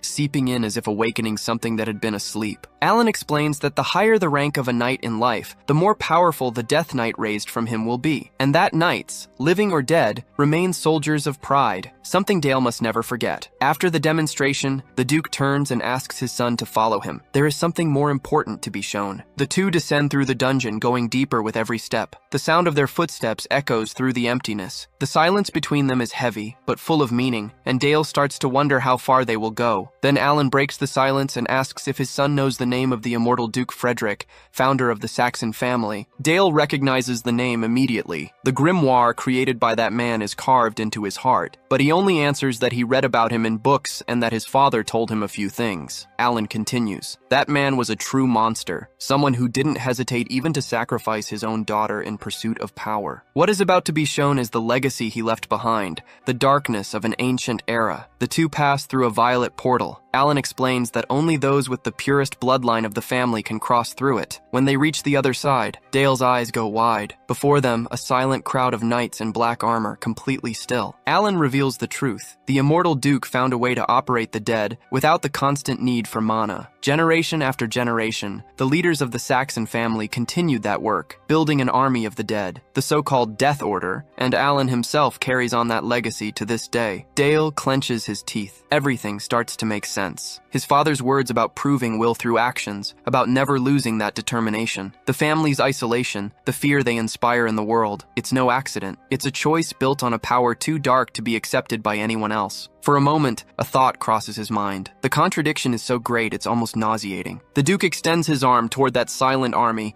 and declares that this is their darkness, the shield that will protect everything they have. Then he asks, his voice steady, if his son is ready to accept that power. Dale brings his hand to his chest and feels it beating hard, but his answer doesn't waver. He says yes, that he has been ready from the start. No matter how impure or dark that power may be, he will accept it willingly. The boy raises his hand and begins to concentrate mana. The focus is intense because this isn't just about casting magic. He is trying to control the corpse. The dead body responds. It grips a greatsword with both hands and holds it in front of its body in a solemn stance, almost like a bow. A moment later, the movement shifts, and the blade cuts through the air again and again, with precision and overwhelming force. Alan watches in silence for a moment, then remarks that the young man's mana concentration is absurd, refined to an uncommon level. Dale admits that he still can't control a Death Knight without continuously supplying mana the way the Order's members do. The Duke agrees, but says it's too early for that level. For now, the most important thing is learning to use necromancy in a practical way on the battlefield. The setting shifts. A dense dark energy fills the space, and several coffins around the room begin to absorb it. From inside them, goblin corpses rise, twisted and aggressive, charging straight at the undead under Dale's control. The confrontation doesn't last long. One of the goblins is hit immediately by a clean strike. The knight turns and,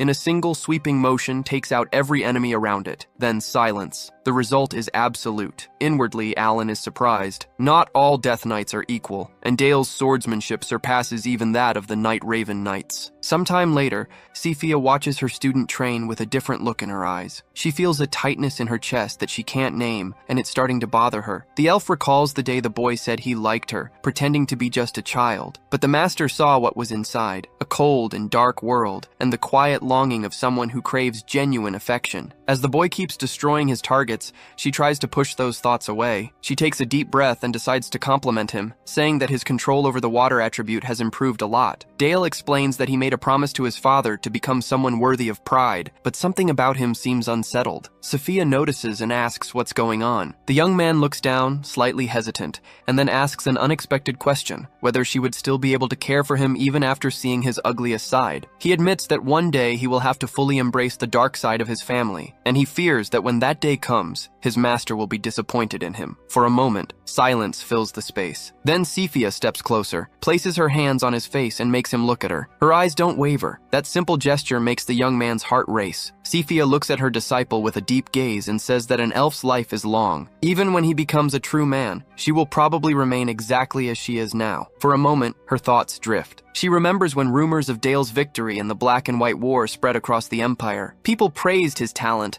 but also spread his dark reputation. Even hearing all of that, the elf could never truly feel happy. She didn't want her disciple walking a path of destruction. Gently, she says she will stay by his side until the day he understands her true feelings. Not just as a teacher, but as a woman beside her man, and she makes it clear he is not alone, and he never will be. Then she releases his face, steps back slightly, and clears her throat, trying to ease the weight of the moment. She shifts her tone and suggests they get back to the lesson. But Dale can't just move on. Overcome with emotion, he steps forward and pulls her into a tight embrace. He thanks her for everything she said, and without hesitation confesses from the bottom of his heart that he cares deeply for her. His voice heavy with feeling, he asks her to wait for him. In that embrace, the young man gives himself over to a warmth capable of driving away even the deepest cold inside him, a promise that will not be forgotten. A short time later, the scene changes completely. Soldiers raise colorful banners that flutter in the wind. To face the great demonic migration, the lords of the north begin gathering in the Duke's territory. A knight in armor steps forward and places a hand over his heart in a show of respect. He introduces himself as Kenneth of Balderburg, one of the mid-ranking lords under House Saxon's command, bringing 30 knights, 100 heavy infantry soldiers, and 400 common infantry. Among those who arrive, many young nobles carry ambition in their eyes. They all know exactly who they need to impress, the young heir. Bess, eldest son of the Yahello family, introduces himself with confidence and declares he is ready to give his life for his lord and share the glory of the battlefield at his side. Nearby, young noblewomen also approach, pushing past whoever stood in their way, praising Dale with charming smiles and saying they never imagined he would be so mature and impressive. The atmosphere shifts when a purple-haired young man approaches, straight to the point. He says he has heard of the heir's strength and would like to see it with his own eyes. Right behind him, a gray-haired man tries to intervene, calling the young man insolent and offering his apologies. But Dale raises his hand, asking for silence. He already knows who stands before him, Jones, the second son of Baron Kenneth. With a serious tone, Dale repeats the request and asks whether that means the young man wants to test him. Yones answers with respect, but without backing down. He says he knows all the stories about Dale and has never doubted his ability. Dale knows who he is dealing with, not just any soldier, but the young man known as the Empire's martial genius. With a slight smile, he confirms, Sir Yones truly leads a group of 100 mercenaries he built from scratch? The answer is yes. As the second son of a baron, his place within his own family was practically sealed from the start. With no right to inheritance, all he could do was earn his worth with a sword. For Dale, this is more than just a duel. It's a valuable opportunity. With a smile, he accepts the challenge. The two move apart in the hall, and the mood shifts immediately. This confrontation is not just a test of skill, but a battle for position before the war. Yones adjusts his stance. Dale calmly warns that his sword is unlike any other. The other replies that he has already heard of the Shadow Sword. Then Dale gives the order, his voice firm. Yones should use his aura and his full strength, without holding back and without hesitation. An order the swordsman accepts. A purple aura begins to surround Yones' body. He hasn't yet reached the level of a true full aura knight, but his foundation is solid and his movements are clean and well-trained. Dale picks up on that in an instant and decides to respond in kind. A dark energy rises from the ground and takes shape, forming a shadow sword. The entire hall feels the difference. The pressure shifts and the air grows heavy. Dale repeats that his opponent should come with everything he has. The duel begins like a lightning strike. Yones charges forward and his blade cuts through the air at blinding speed, passing dangerously close to Dale's face. The young man dodges by a hair, his eyes tracking every movement, but the attacks don't stop. Fast, powerful, and driven by a will to win. Inside, Yones carries a single thought. His opponent has always had everything since birth. The swords clash with a crash. Determined to prove that someone with nothing can still beat someone who has everything, the purple-haired young man charges straight ahead, grips his sword with both hands, and drives a direct strike toward Dale's face. He found an opening. His body shifts slightly, and the blade closes in on the protagonist. Yones' strike comes with full force, but while the young man was still recovering his stance, it's him who gets caught off guard. Dale's sword is inches from his face. No blow is landed. Instead, a long shadow forms on the ground, and from it rise blades made of darkness. Dale smiles with the confidence of someone who knows exactly what he's doing. With a flick of his hand, the blades surge forward, and Yones dodges with impressive agility, his aura still active around his body. Dale watches his opponent and decides the young man is worthy enough to help him make a name for himself. In a taunting tone, he announces he won't move an inch, that Yones can come to him. Eyes burning with hatred, the knight leaps forward and swears the boy will regret underestimating him. Their swords clash again, and Dale holds the strike without giving ground. Around them, the onlookers watch the duel in tense silence. The surprise is plain to see. No one expected this much from an 11-year-old boy, but the eldest son of House Saxon is proving himself a true warrior. Dale presses forward again and taunts, "Let Yones try to dodge the next one." A burst of dark energy flies toward the knight, but the young man realizes his opponent isn't trying to land a hit. He's trying to impress the northern lords and their sons. Insulted by the display, Yones cuts through the dark energy with his sword and charges in with everything he has. Pouring every ounce of strength and determination into it, the purple-haired young man gives it his all, because admitting that Dale's talent was the living embodiment of the world's unfairness was something he simply couldn't face. But when his blade splits in two, the truth can no longer be ignored. Yones kneels. He rests the tip of his broken sword on the ground and lowers his head in defeat. Dale is left alone with his thoughts for a moment. Maybe he performed so well because of the Black Goat's book. During the fight, the entire world seemed to slow down. The Shadow Sword felt like an extension of his own body, and the Shadow Blades responded like tentacles under his control. It was the battle with Yones that made that growth visible. Turning his aura into shards of shadow, Dale fires them toward his opponent, not to cause harm, just as a demonstration. Then he turns to the hall with a challenging look and asks out loud if anyone else wants to try. The answer comes in a different form. A sword tip drives into the ground beside the boy, and a knight bows in reverence, pledging his loyalty to the young lord aloud. Dale recalls something his father used to say, "Fear ensures loyalty." Looking at that scene, the boy understands it's the plain truth. Sometime later, the event continues with nobles drinking and talking. Yones leaves the hall with two friends. As one of them drinks straight from the bottle, he remarks that the young man doesn't look well. Yones answers with disappointment in his voice. No matter how much he swings his sword, it feels like he'll never come close to the young lord. He always believed a person's worth isn't decided at birth. That effort changes everything. But that idea makes no sense at all when he thinks about the eldest son of House Saxon. Dwelling on it only makes him angrier, so he tells his friends to stop asking and drink with him. The group gathers around a bonfire. Yones remarks with a scoff that the women at the event were all over an 11-year-old kid. Nobles pretending to be modest just to get a child's attention. Pathetic. When you strip away the titles, people are all the same. And with a crooked smile, he adds that Dale probably doesn't even know what to do with that much female attention. Then he realizes he's no longer alone with his friends. Dale himself is there. The other men jump to their feet in alarm,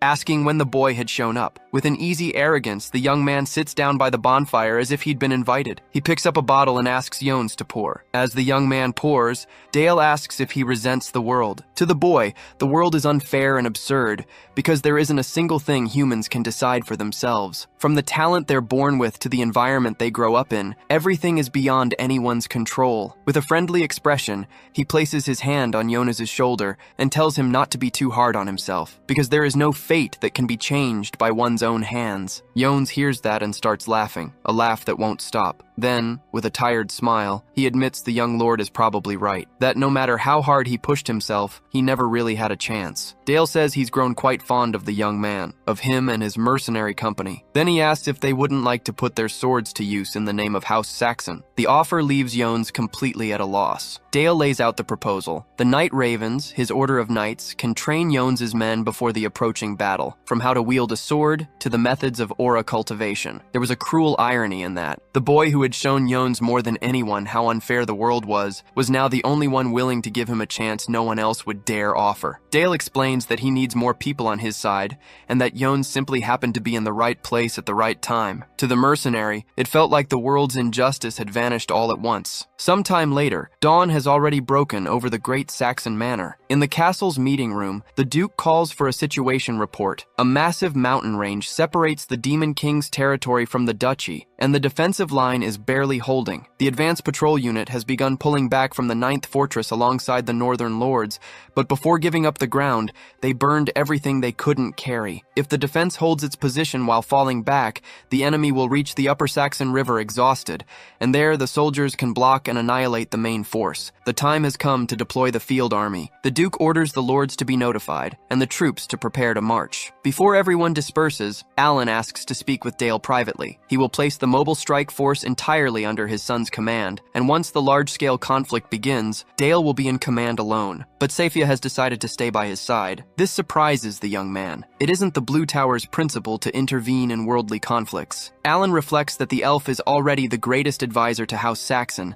and that the fight against the barbarians can hardly be called a worldly conflict. Concerned, Dale asks whether this is truly his teacher's own wish. The Duke confirms it and adds that his son proved his abilities at the victory of the Black and White Turning Point. He will surely do well now. Dale agrees, but says he has one more request. With a worried expression, the Duke asks what it is. The young man asks for the ghost swordswoman to be assigned to his unit. Charlotte puts on her armor's helmet with the expression of someone who has already made up her mind. Dale is surprised by such confidence. She explains that it's because she is the guardian knight who will stand beside the famous young black master. The young man says she looks like a real knight now, not a little girl anymore, but something is bothering him. He recalls the sinister look in a knight's eyes and decides to ask his friend for a promise that she do whatever it takes to stay alive. Charlotte replies that risking her life for her lord is a knight's duty. Dale asks if she wants him to teach her the true duty of a knight, and answers it himself. Never betray your lord's trust, and what he wants is for her not to die, because this battlefield was not made for her. Charlotte says she will carry that in her heart. Shortly after, the orc horde begins moving south, and the main force led by the Duke sets out on the march. Dale heads toward the Upper Saxon River alongside Bale, Charlotte, his teacher Sefia, and his order of knights. As he rides, he looks back and takes in his allied forces. He knows that from that moment on, Sefia is no longer just his teacher. The moon is still fading from the sky when they reach the camp at the Upper Saxon River. Sefia walks through the surrounding area. Dale finds her with a serious expression and gets straight to the point. He wants to know why she accepted his father's proposal. The elf answers that she is simply following the calling of her life, that she promised to stay by Dale's side. The young man smiles and thanks her, but a noise cuts the conversation short. Dale shouts for the mobile strike force to prepare for battle. The orcs have reached the camp and are making their first move before the soldiers even have a chance to react. Bale rushes over, visibly anxious, urging the young lord to give the order quickly. The orcs are pushing to cross the river and advance directly. Dale orders Bale to take 4 battalions and launch an immediate raid on the front, killing every orc before they can form a bridge. He himself will handle the other 2 battalions to strike the rear. The archers warn that the monsters are already very close. Bale shouts for his soldiers not to let a single one reach the bank. A rain of arrows flies at the orcs as they advance. Dale's knights follow the strategy. Tense, the young lord hopes Bale can hold firm long enough. But as they ride along the path,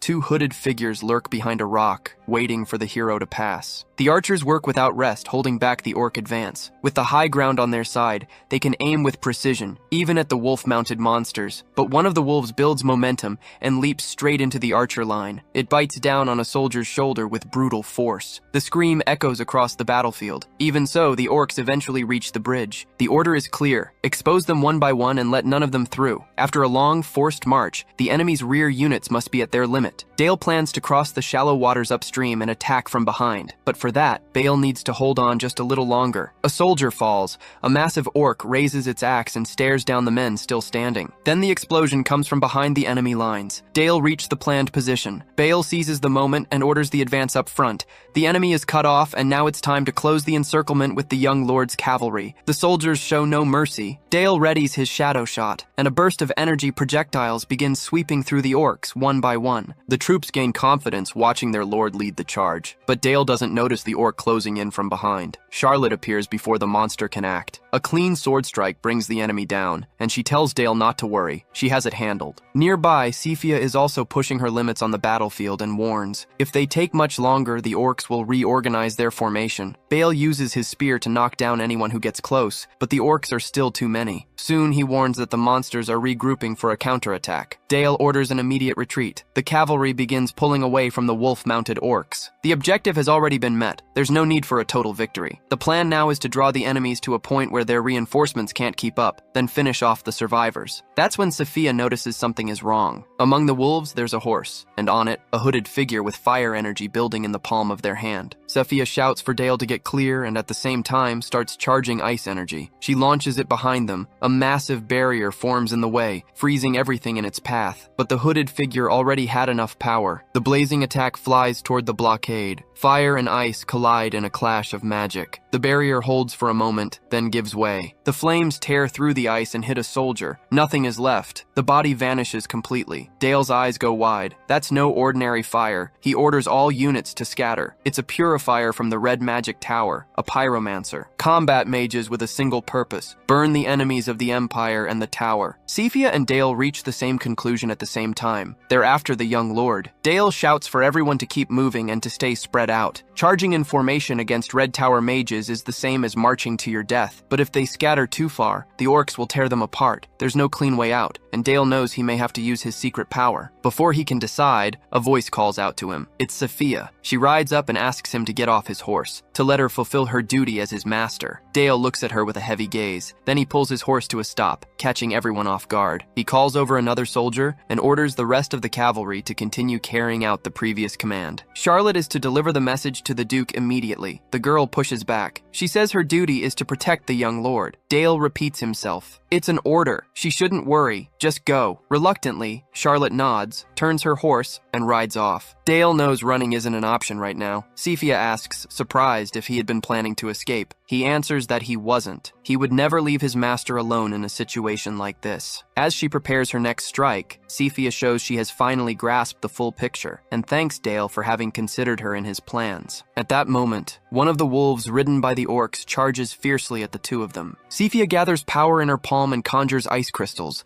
launching the spell at the enemy. A piercing howl echoes across the field as the creatures freeze in place, the orcs neutralized on top of motionless mounts. Even the rider coming up right behind them loses any chance of advancing. Dale warns, their opponent is a blue elder, a 6th circle mage. Anyone who dares face them had better be ready. Then, without hesitating, he demands to know what their real objectives are, and why the red magic tower would be conspiring with demons. The hooded man replies that Dale is nothing but fuel for the fire. He hurls a fireball at him, declaring that their lives will serve as a sacrifice to the red. Sephia steps in front of her student and conjures blue dissonance, a spell capable of unraveling other spells. In the blink of an eye, all that energy vanishes. Taking advantage of the opening, Dale orders the Saxon knights to advance. The enemy's attacks have been neutralized. Raise the lances, move. The units obey without hesitation, pushing forward against the monsters and taking them down one by one. Watching the carnage from a distance, the Duke remarks that what the young mages are facing now goes far beyond ordinary battles. What awaits them is the true abyss. Chaos, fear, and contempt all tangled together. That is why he warns them. Don't cling to victory or defeat. Let chaos and death become fuel. Carry the fear inside, but never let it take over. Alan orders the Saxon mages to burn that carnage into their memory and use it as the strength to shape the future. Then he turns to Eris, who responds with a bow. The Duke declares that the time has come to send the children to the crossing point. Eris agrees. It is then that Charlotte appears in a hurry, visibly distressed. She pulls off her helmet to identify herself and warns, without beating around the bush, the young lord is in danger. Horses charge toward the conflict. Dale's troops are already pushing against the enemy when a pyromancer begins concentrating energy in his arm and launches it at the knights with full force. Dale and Sephia react, holding back the attack with their own spells. The clash between water, ice, and fire forms a colossal barrier that completely blocks the cavalry's advance. Dale decides to strike back, using fragments of the frozen barrier. The technique, Shadow Magnum, fires high-speed projectiles at the hooded figures, attacks capable of killing instantly if they hit their mark. But the enemies were already prepared. They raise a fire aura that neutralizes the projectiles,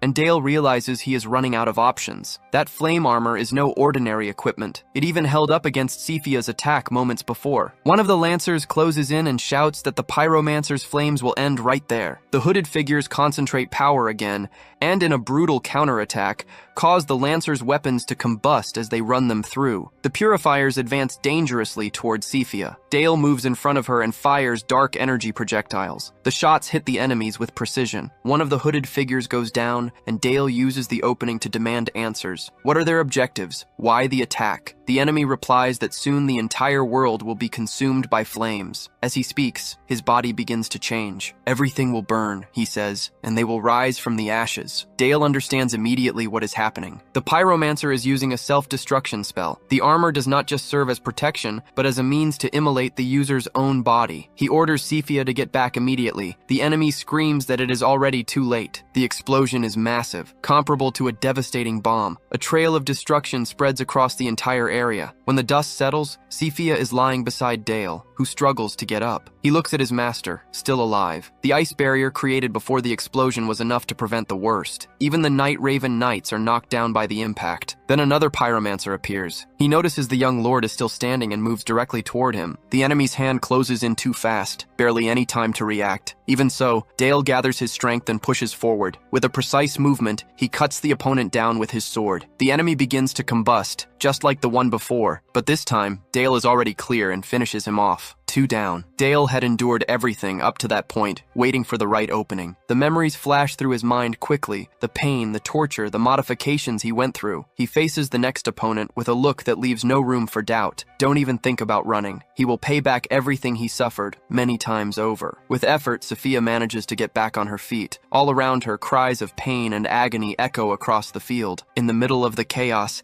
Dale faces the pyromancers completely alone. Without hesitation, the boy charges at one of the enemies. The opponent bursts into flames and explodes like a bomb, incinerating the knights who were still standing. The bodies of those who swore to protect the Duke are consumed and torn apart in a storm of fire, while the pyromancers laugh as if none of it matters. But among everyone on the field, the true incarnation of hell was Dale. The enemies realize that self-destruction no longer works, and shout for everyone to attack at once. One of the hooded figures, wounded, doubles over in pain. Another charges straight at the protagonist and receives a fatal blow. It was as if all the pain he had held back over time was being released right there, with every movement. With every attack, Dale turned his own suffering into blades. The pyromancers tried to fight back, burst into flames, but caused no damage at all. Those who remained watched the scene in disbelief. To them, the young man standing before them was not just an enemy. He was the very incarnation of vengeance. Dale approaches the survivors and states coldly that their mission has failed. They would never be able to kill him. One of the pyromancers pushes back, questioning whether he dares to speak of victory after everything he witnessed. Even with the black magic tower destroyed,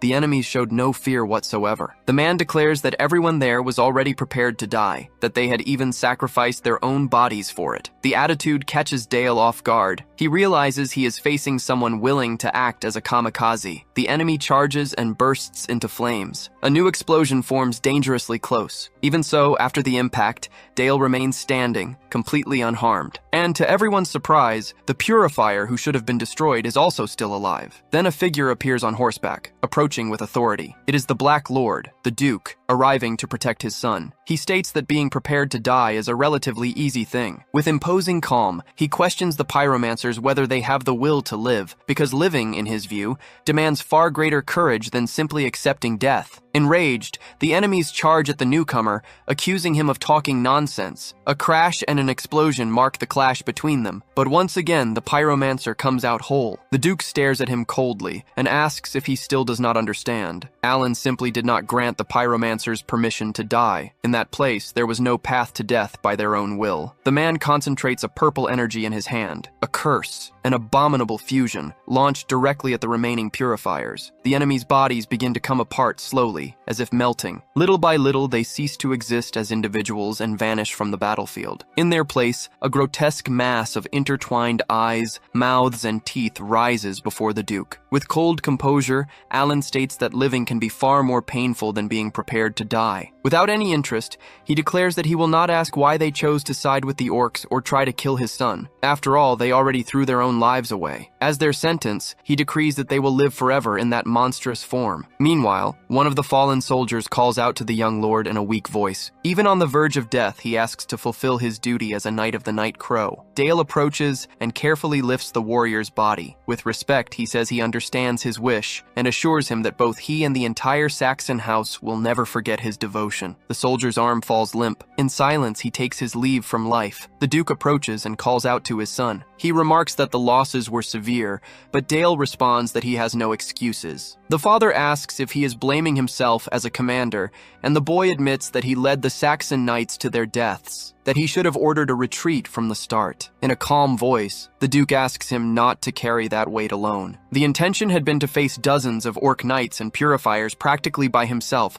with only Sifia at his side. In the end, the young man did everything within his power. Dale lowers his head, still unable to fully accept that victory. The Saxon knights left behind words asking for permission to fulfill their duty even after death. That means the battle is not over yet. The body of the soldier who just fell begins to rise, and Dale asks the Duke to allow the knights to carry out their mission to the end. Meanwhile, in a distant location, we see the famous Red Magic Tower. There, a red-haired man is accompanied by a young blonde woman. The setting reveals itself to be the bedroom of Marquis Yuri. With a gentle smile, the man asks if she had pleasant dreams. The girl answers that she did, and remarks that she might still be dreaming. After all, being alone with someone known as the most beautiful man in the Empire is quite an honor. In a light tone, she asks if he is really that charming, and the young man replies that she should see for herself. The two draw close and share an intense kiss, but something strange catches the young woman's attention. Drops of a red liquid begin to fall to the floor, and a strong metallic taste floods her mouth. Startled,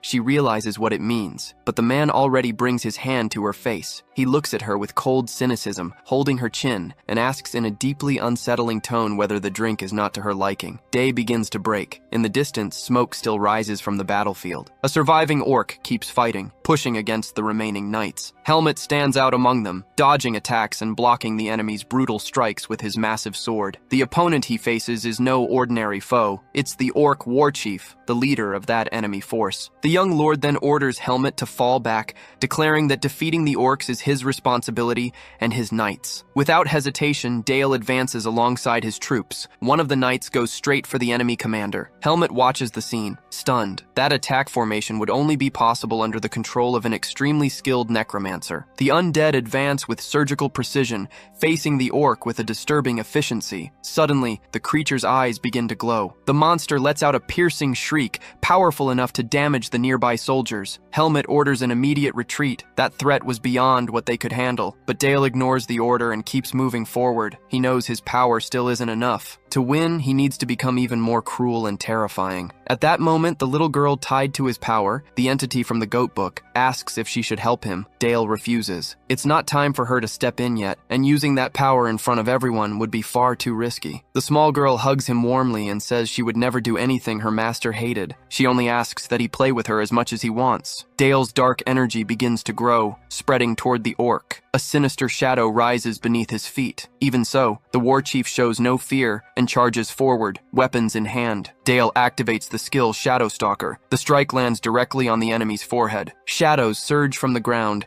and pierce the orc's body at multiple points at once. The enemy leader falls, finally defeated. With that victory, the young master earns a new title before everyone, the man who defeated the leader of the orc order during the barbarian invasions, the feared Black Prince. The scene shifts. We're taken back to the Black Magic Tower. The Duke asks Eris whether the investigation into the purifiers yielded any results. She answers that it didn't. They invaded the enemy's minds for 3 days and 3 nights, but most of the brain functions had already been removed. Memory erasure magic was involved. It was clear those men had already been prepared to be captured, and that they knew in advance Dale would split from the main force to advance with the cavalry. Eris asks if Alan suspects anyone. The man answers only that they could be nothing but true monsters. Surprised, she asks whether that means the extremist elders of the Black Tower would be conspiring with the Crimson Magic Tower. Alan explains, during the Empire's Unification War, there was an unofficial unit that brought together mages from the Black and Crimson Towers for joint academic investigations. After the war ended, the group was dissolved and all records erased. Under the Black Duke's command, the Black Tower had decided to cut ties with the darkness of that era. Even so, some extremists kept searching for the forbidden truth. The winds of purgatory may blow again. The Duke agrees. The hypothesis is quite likely. Sometime later, Dale finds himself in the place where the bodies of the fallen knights rest, the Black Duke's underground workshop. There lie those who trusted him and followed him to the end, and who even after death remained by his side. As their leader, the boy feels the weight of that sacrifice. So he asks his father how the order to raise the undead works. The Duke acknowledges his son's potential, but raises a question, whether the boy will be able to free himself from the darkness that even he could not escape. He then states that when Dale grows up and surpasses him, the entire Dark Army will naturally become his. Dale immediately understands what that means. To reach that position, he would need to defeat the greatest dark mage on the continent, his own father. Without hesitating, he asks if he can challenge him to a duel right then and there. The Duke agrees to hear the terms. Dale asks for only one thing, that his father fight with everything he has. The man accepts, telling his son to come at him with all he's got. Dale raises 2 black knights to assist him. The Duke watches the enchantment with interest. It's impressive. Even so, he dodges the creature's attacks with ease. Dale then declares that if the attacks are coordinated,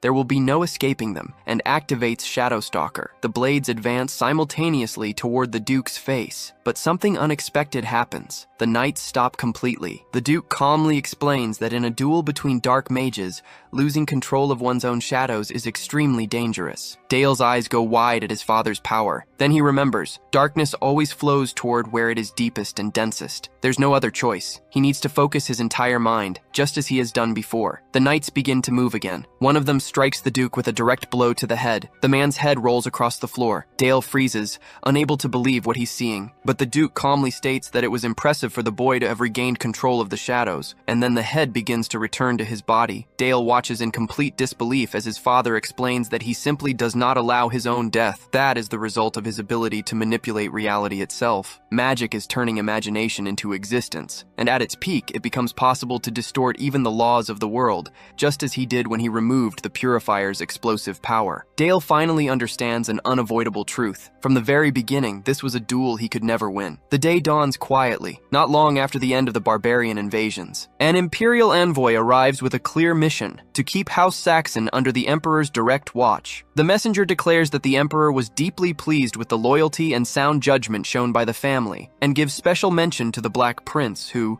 despite his young age, has already built a reputation recognized across the entire court. As a reward, and also to foster closer ties between the Black and Red Towers, an invitation arrives. The young master is called to spend a period at the Red Magic Tower's academy in the imperial capital. Alan makes no effort to hide his concern. To him, sending the boy to the capital at this moment is extremely dangerous. Even so, the young man seems willing to walk straight into what could be a trap. He explains that the son of Marquis Eulis will also come to reside at the Black Magic Tower as part of the exchange. In practice, both sides would be keeping each other's heirs under watch, and neither could afford to act recklessly. The Duke remains worried and asks if the young man has already forgotten the Purifier's attack. The boy replies that he doubts anyone in the imperial capital would dare lay a hand on the Black Duke's successor. From the Empire's point of view, he is no longer just a threat. He is a piece too valuable to be thrown away. The father then asks how he explains the recent attack. The young man argues that the Red Tower was most likely just testing his abilities, and that Marcus Eulis must have been curious to measure his strength. If they truly wanted him dead, they wouldn't have sent such a small group. The Duke asks what the real purpose of this trip would be. The boy answers that he wants to see the Empire with his own eyes, and that since the Red Tower started the provocations, it's only natural they respond in kind. Alan lowers his head, torn. He understands the reasoning and, deep down, knows the boy is right. Still, he gives one final warning. The moment he sets foot in the capital,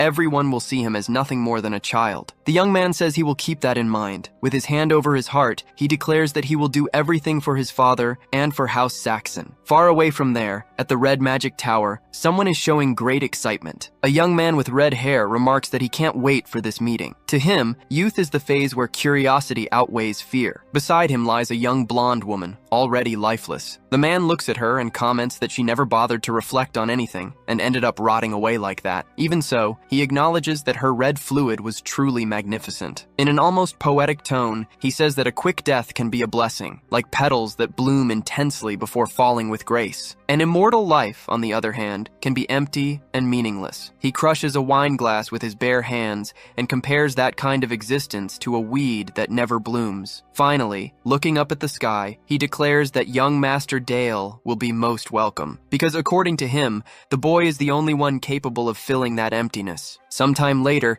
Dale travels in a carriage alongside Bale and Cephia. Along the way, he shows some restlessness with the long journey, while Bale watches him in silence. Ever since the day she witnessed his true form, the mage hasn't been able to speak to him with the same ease as before. The image of that moment is still vivid in her mind, with no explanation she can find to soften it. The elf seems visibly uneasy. The carriage approaches the Red Magic Tower. Armed soldiers appear to receive them. Dale steps out of the vehicle and begins walking slowly, as a voice announces that the young master of House Saxon honors them with his presence. They arrive at the Imperial Academy, attached to the tower. The red-haired man approaches with a restrained smile. It is Marquis Eulis, who gives an elegant bow and states that everyone had been waiting for the young master's arrival. Dale replies that he is likewise grateful for the invitation. Eulis remarks that, rather than remaining only a scholar, the young man chose to walk the path of the battlefield, and that this decision carries immense worth. Stories of his deeds are already beginning to spread across the entire empire. Dale keeps his expression closed, unmoved by the praise. This man was the one who allied himself with the barbarians and reduced the Black Crow Knights to ash before his very eyes. Even so, he has to endure it all in silence for now. Eulis continues,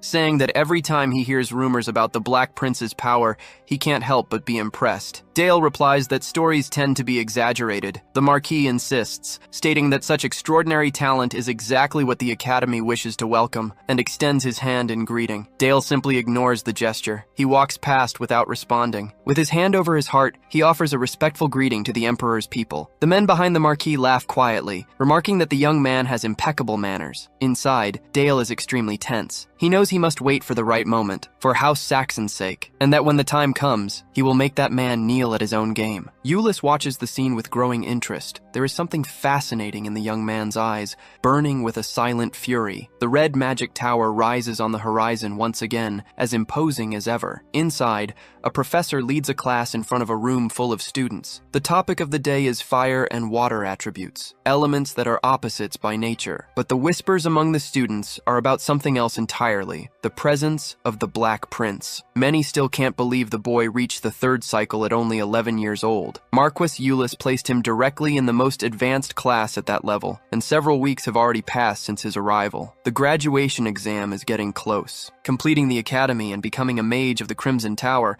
is practically a guaranteed path to success among the Empire's nobles, so it was only natural that the students wouldn't welcome an outsider. Nothing serious had happened up to that point, but Dale knows the Marquis didn't bring him there just to sit through classes. Suddenly, a student raises his hand and interrupts the professor. He's a blonde boy, sitting in a relaxed, disrespectful way. His name is Leonard. He complains that the class is way too boring, and the professor, visibly cautious, apologizes and asks what the young man would like to be done. Leonard suggests that, since there's a rare exchange between the Black and Red Towers and a young lord present, there should be something more interesting, the Black Prince taking part in a real exchange between mages. Inside the academy, everything works like a small kingdom. Bloodline hierarchy and power ranking decide who's in charge. Dale figures that boy is probably the direct heir of Walter, the master of the Red Tower. Leonard goes on, saying that everyone is talking about Dale, the boy who crossed the 20th floor of the trial tower and led the battle between Black and White, the greatest genius in the Empire, and that's exactly why he wants to see that talent with his own eyes. Dale lets a faint smile slip. Calmly, he replies that rumors tend to grow in the minds of those who listen to them. Leonard shoots back that pretty words are easy, he wants to see real action. With a confident smile, Dale accepts the challenge. A short while later, the two are facing each other in the room. The professor, uneasy, asks if Dale is aware of the rules for magical attack exchanges. For someone from the northern frontier, that kind of display seems excessive. After all, they're in an advanced third cycle class at an Imperial Academy. Dale looks at the professor and suggests using a life point collar. He explains it would be too dangerous to fight without protection. If someone gets seriously hurt or dies, someone will have to answer for it. And he points out that in certain moments, magic can be used with the intent to kill. The words leave the professor visibly on edge. Desperate, he announces that the duel is cancelled, or that they at least use the protection collar. Leonard grabs the professor by the collar. He says he doesn't need any device to beat a little brat. He shoves the man and tells him to shut up and just watch. Dale taunts him, asking how much longer his opponent plans to just stand there. Leonard then proposes a condition. If Dale loses, he'll be disqualified from graduation and removed from the class. If Leonard loses, he gives up his right to take the final exam. Dale is already channeling his shadow swords. He considers the offer for a moment and accepts without hesitation, smiling. Leonard starts building up energy. A massive stream of fire takes shape in his hands, the flames moving like a living serpent, spinning through the air with intensity. Both of them move forward at the same time. The duel is intense from the very first moment. Blows are exchanged without pause, and the clash between the magics triggers small explosions all around. The students watch in surprise, feeling the wind pressure generated by the attacks. Some can barely keep up with the movements. Dale's eyes go wide. His opponent is no ordinary fighter. In a quick attack, he strikes directly against the fire stream. Leonard pulls back and repositions fast, preparing his next move. Dale raises his sword with force, ready to finish the fight. Then something unexpected happens. An explosion goes off close to his face. Dale is hit, his clothes partially set on fire. Confused, he looks around trying to understand what happened and realizes another student interfered in the duel. Dale stares at Leonard and questions whether that counts as a fair exchange. The blonde laughs, pretending not to understand the accusation. He says it's not about allies, it's that everyone there is bothered by the boy's presence. Then he shoots a threatening look at the professor and warns him not to even think about reporting what happened. If Leonard's father finds out, the professor's position will be on the line. Turning back to Dale, Leonard asks if he wants to keep going. After all,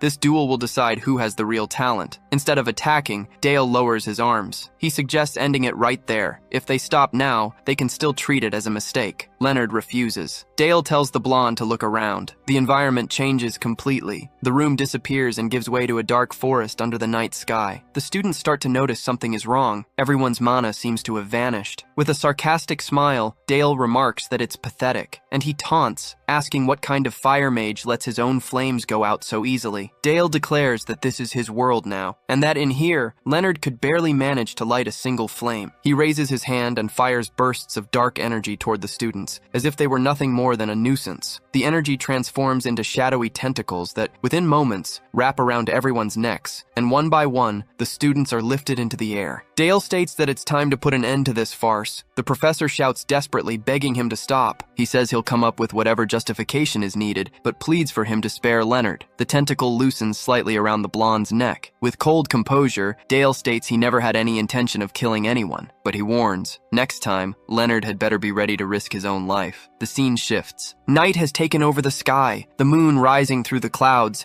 and voices and laughter echo through the streets. In the middle of it all, the professor is being brutally beaten. Leonard attacks him relentlessly, kicks, punches, pure rage. He demands to know how the man dared to speak in the name of House Walter and interfere like that, tarnishing his reputation. Desperate, the professor throws himself at the blonde's feet and begs for forgiveness. Leonard kicks him again and tells him to stop talking nonsense, calling him useless. Around them, a few people laugh at the scene. Leonard, visibly irritated and with a tense expression, orders everyone to leave. With a look full of hatred, he tells them to take the professor away. He wants to be alone. The people help the man to his feet and remove him from the area. One of the young women mutters under her breath that the boy might not have that much power after all, but that his temper has gotten much worse, and that without House Walter's backing, he'd be nothing. Alone, Leonard holds a glass with a trembling hand. He knows he won't be able to take the graduation exam. As that thought sinks in, he grips the glass so hard it shatters in his hand. The cut bleeds, but all he feels is rage. A new presence appears. A voice remarks that it was quite an interesting spectacle. Leonard snaps and asks who dared to enter without permission. The red-haired man replies coldly, "For the eldest son of House Walter, that was a pathetic display. It's the Crimson Lord." Recognizing him, the young man becomes visibly uneasy and questions why he's here. The red-haired man says the day was far from satisfying. Leonard lowers his head and asks if the Lord came to mock him. The man replies that if that were the case, he would have left long ago. He came because he still sees some potential here. He then hands the young man a mysterious object with a red stone. He says that, if used correctly, it can easily erase the humiliation he suffered, but that there will be a price. Confused, Leonard asks why he's receiving this. The red-haired man replies that it would be a waste to let a promising talent give up so easily, but he warns, not just anyone can use that artifact. If someone unprepared tries to wield it, they'll be consumed by the flames before they ever access its power. With a dark look, the Crimson Lord states that if Leonard endures it, this will become an opportunity. If not, it will simply be the spark that speeds up his own downfall. The choice is his. Leonard recalls that this was supposed to be the beginning of his rise, the moment he would reach the top. Without hesitation, he accepts the offer. Far from there, a dormitory still has its lights on. Inside the room, Dale trains in silence, shaping his aura with focus. As he works, he reflects that Euless didn't bring him here just to deal with those brats. The academy students are a joke compared to what he's faced before. The Marquis is after something much bigger. Suddenly, someone knocks at the door calling his name. Dale recognizes Cephia's voice and goes to open it without delay. Seeing her smile, he invites the master inside. Sometime later, the two are inside the room and the silence between them becomes slightly awkward. Trying to break the tension, Dale thanks her for accompanying him to the capital. Sophia smiles warmly, watching her student, and asks how the academy classes are going. He replies that they don't come close to hers, and a moment later, a faint blush crosses his face. The mage says she saw his expression that day, full of resentment, as he lost his knights. She apologizes for that. Surprised, Dale immediately asks her not to blame herself. He says that from the very beginning, she was the one who protected him, and that the blame for losing the swordsman was his alone. Cephia gently takes his hand and shakes her head. With a soft smile, she reminds him that she promised to be by his side from the start. But that promise wasn't only about protecting him. She also doesn't want to see him sad. The elf pulls him into a tight embrace. She admits she doesn't fully understand why someone so young carries such an empty look in his eyes, but she makes clear that it doesn't matter. She will stay by his side no matter what happens. Dale returns the embrace and thanks his teacher. A few days pass. The scene returns to the Red Magic Tower. The graduation exam is approaching, and a new duel is about to begin, this time between Dale and Valhor. Suddenly, Leonard appears and asks everyone to wait. His expression is heavy with irritation. The professor steps forward sword and warns that class has already started, and that if there's another disruption, he won't be able to step in this time. With contempt, Leonard questions when the man has ever been useful, and walks past him with a dismissive scoff. Already channeling his fire current, the blonde declares that he came to end things. He demands a duel, once and for all, to decide who is truly the strongest talent in the Empire. Before anyone can make sense of what's happening, the battle erupts. Explosions ring out across the room one after another. Leonard charges forward without restraint, attacking relentlessly. He spins the fire chain through the air and throws strike after strike. Even under that pressure, his opponent manages to dodge everything. The blonde taunts him,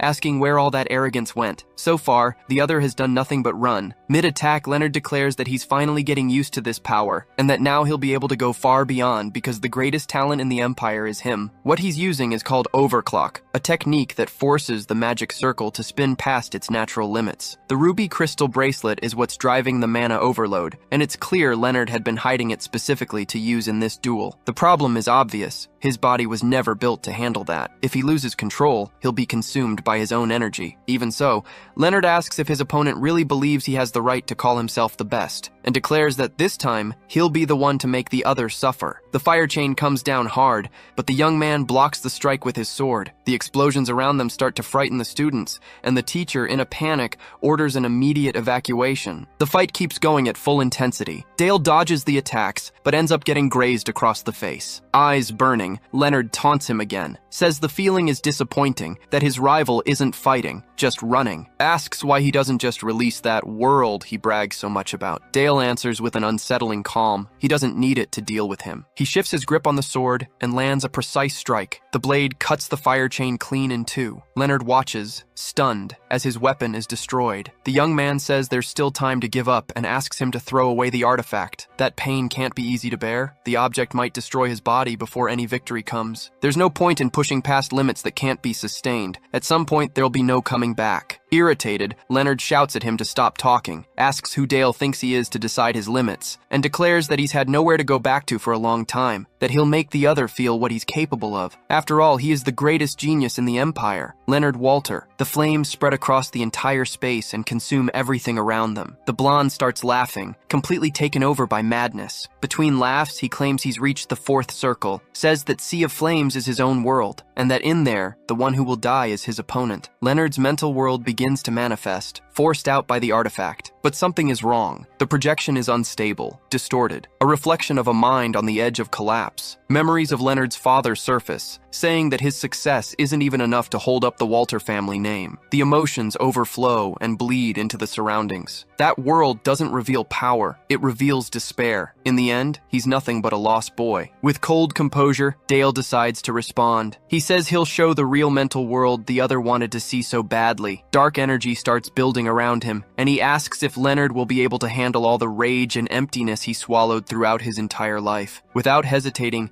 he releases a dark and terrifying energy toward the blonde. Leonard's expression shifts from anger to despair. The terrible memories from Dale's past life begin to flash before his eyes, one after another. The visions are so heavy that the blonde drops to the floor, unable to move. Dale steps closer and asks if that wasn't exactly what he wanted, says that's the price to pay for a talent like his, and in a sinister voice, asks if Leonard is willing to pay it. Sometime later, the two return to the room. The blonde starts apologizing for not having recognized Dale. The teacher shows up right at that moment, shaken. The sight of Leonard on his knees is something hard to believe. Dale asks them to take the boy to the hospital. Leonard Walter is unrecognizable, as if he had sunk into a void he couldn't climb out of. And so the incident at the academy came to an end. Leonard requested a leave of absence citing personal reasons, and the rumors didn't take long. People were saying the boy had lost his mind. Sometime later, a storm breaks over another place. Someone shouts about the Walter family bloodline. A man clenches his fist and demands to know how this could have happened. Seated on his throne, he curses Dale of Saxon and his entire family. This is Walter, elder of the Sixth Circle Magic Tower and Count of House Walter. A man approaches, calling out to the Lord, "It's Iulus." In a measured tone, he says he can only imagine how hard it must be to end up humiliated like this, and that he understands perfectly why Walter forgot his own position and showed such hostility toward the boy. Walter denies it immediately, insisting he holds no hostile feelings toward the the eldest son of House Saxon. He pleads for there to be no misunderstanding. Yullus explains that he came only to help the Great Lord get his revenge. In his hands, he carries an artifact. Back at the Red Tower Academy, the sky is already clear. The students comment that the teacher is late. Dale thinks about Leonard, a far weaker opponent than he had expected, but he doubts Yullus will stay still after what happened. Then the classroom door opens, and Dale's eyes go wide. It's Yullus himself. He announces that he'll be taking the teacher's place. Dale hadn't expected the redhead to show up in person and starts calculating what that man is planning. Yullus starts talking about the history of that place. He mentions that Leonard Walter carried impossibly high expectations, and because of that, everyone around him ended up bowing down, intimidated by the reputation more than by any real talent. The redhead says he knows the rumors about the blonde's downfall well, but if everyone was so shaken by someone with no true talent,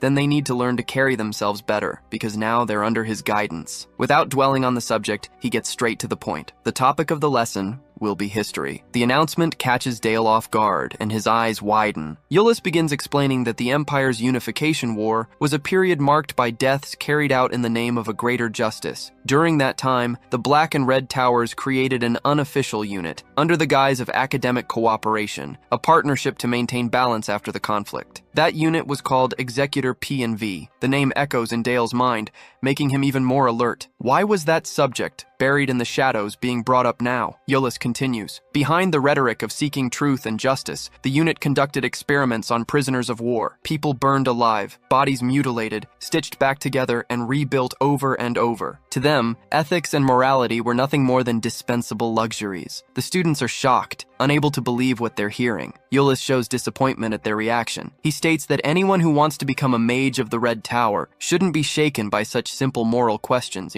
On the contrary, they should feel proud. Even so, he notices that no one seems comfortable, so he turns his gaze directly toward Dale. He asks if Dale also feels uneasy like the others, if perhaps he would choose morality over reason, and he adds that the Black Duke was no different in the past. Bound by his own morality, Alan abandoned the pursuit of truth. Dale already knows that story. After the war, the Empire tried to keep the unit active, but Alan dissolved it as a last resort, and all records were erased. Yullus then declares that, upon seeing Dale, he witnessed the true power of a Black Master, a power far above anyone present in that room. He states that the boy's talent is different, capable of turning him into something beyond human, and that one day he will reach the top of the Black Tower. He then extends his hand toward Dale. He asks if Dale would be willing to seek the truth alongside him, proposing a new alliance between the Black and the Red. Dale understands immediately. The redhead wants to revive the Executor using his talent. The boy stands up and politely says he appreciates the proposal, but that decisions like this require order. His father is still present and in good health, so they cannot discuss the future while ignoring his authority. Yullus dismisses the concern with a simple snap of his fingers. The environment transforms completely. The room disappears, giving way to a dark and strange space. Dale's eyes go wide. At first glance, it looks like snow falling all around, but looking more carefully, he sees the truth. Those aren't snowflakes. They're ashes drifting through the air. This scene isn't unfamiliar to him. Old memories begin to surface. Yullus approaches slowly and asks if Dale doesn't find that world magnificent. He explains that only the boy can see it. The other students don't perceive anything at all. He describes the place with pride. Enormous steel towers, impossible to replicate anywhere else. Iron-black dragons crossing the skies,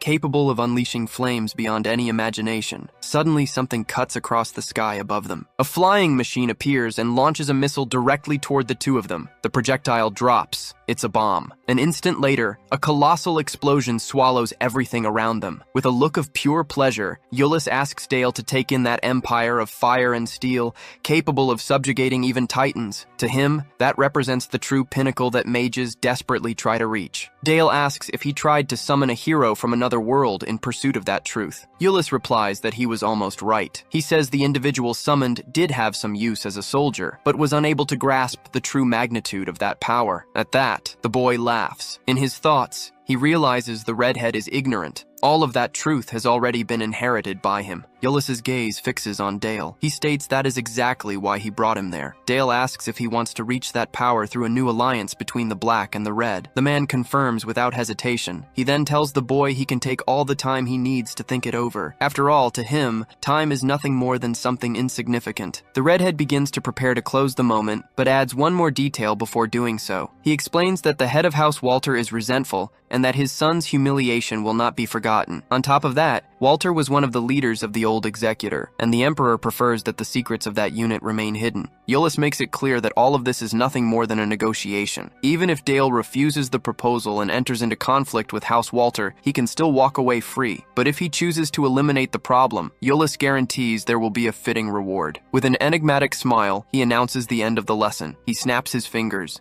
and the world around them dissolves. In an instant, everything returns to normal. The two are back in the classroom as if nothing had happened. Turning to leave, Iullus says he looks forward to seeing him again, and that soon, Dale's actions will speak for themselves. That same night, on the outskirts of the imperial capital at the Black Duke's estate, Dale trains alone. With his eyes closed, he concentrates deeply, adjusting his aura. The vision of the city reduced to ashes still echoes in his mind. He realizes that, by mentioning the hero from another world, Iullus was sending a warning. If the boy refused, he could be next. But Dale decides he will not let anyone use him again. Suddenly, a loud crash breaks his concentration. An explosion hits the roof of the residence. He quickly puts on his cloak. It's clear that someone has arrived. Cephia runs toward him, calling his name with concern. Another explosion echoes inside the house. Then a figure emerges from the rubble. It's Walter. The man stares Dale down and says he thought he would run, but was pleased to find him there. With a cold voice, he demands to know how the boy dared to ruin his son's life like that, and he makes it clear that Dale will now face the consequences.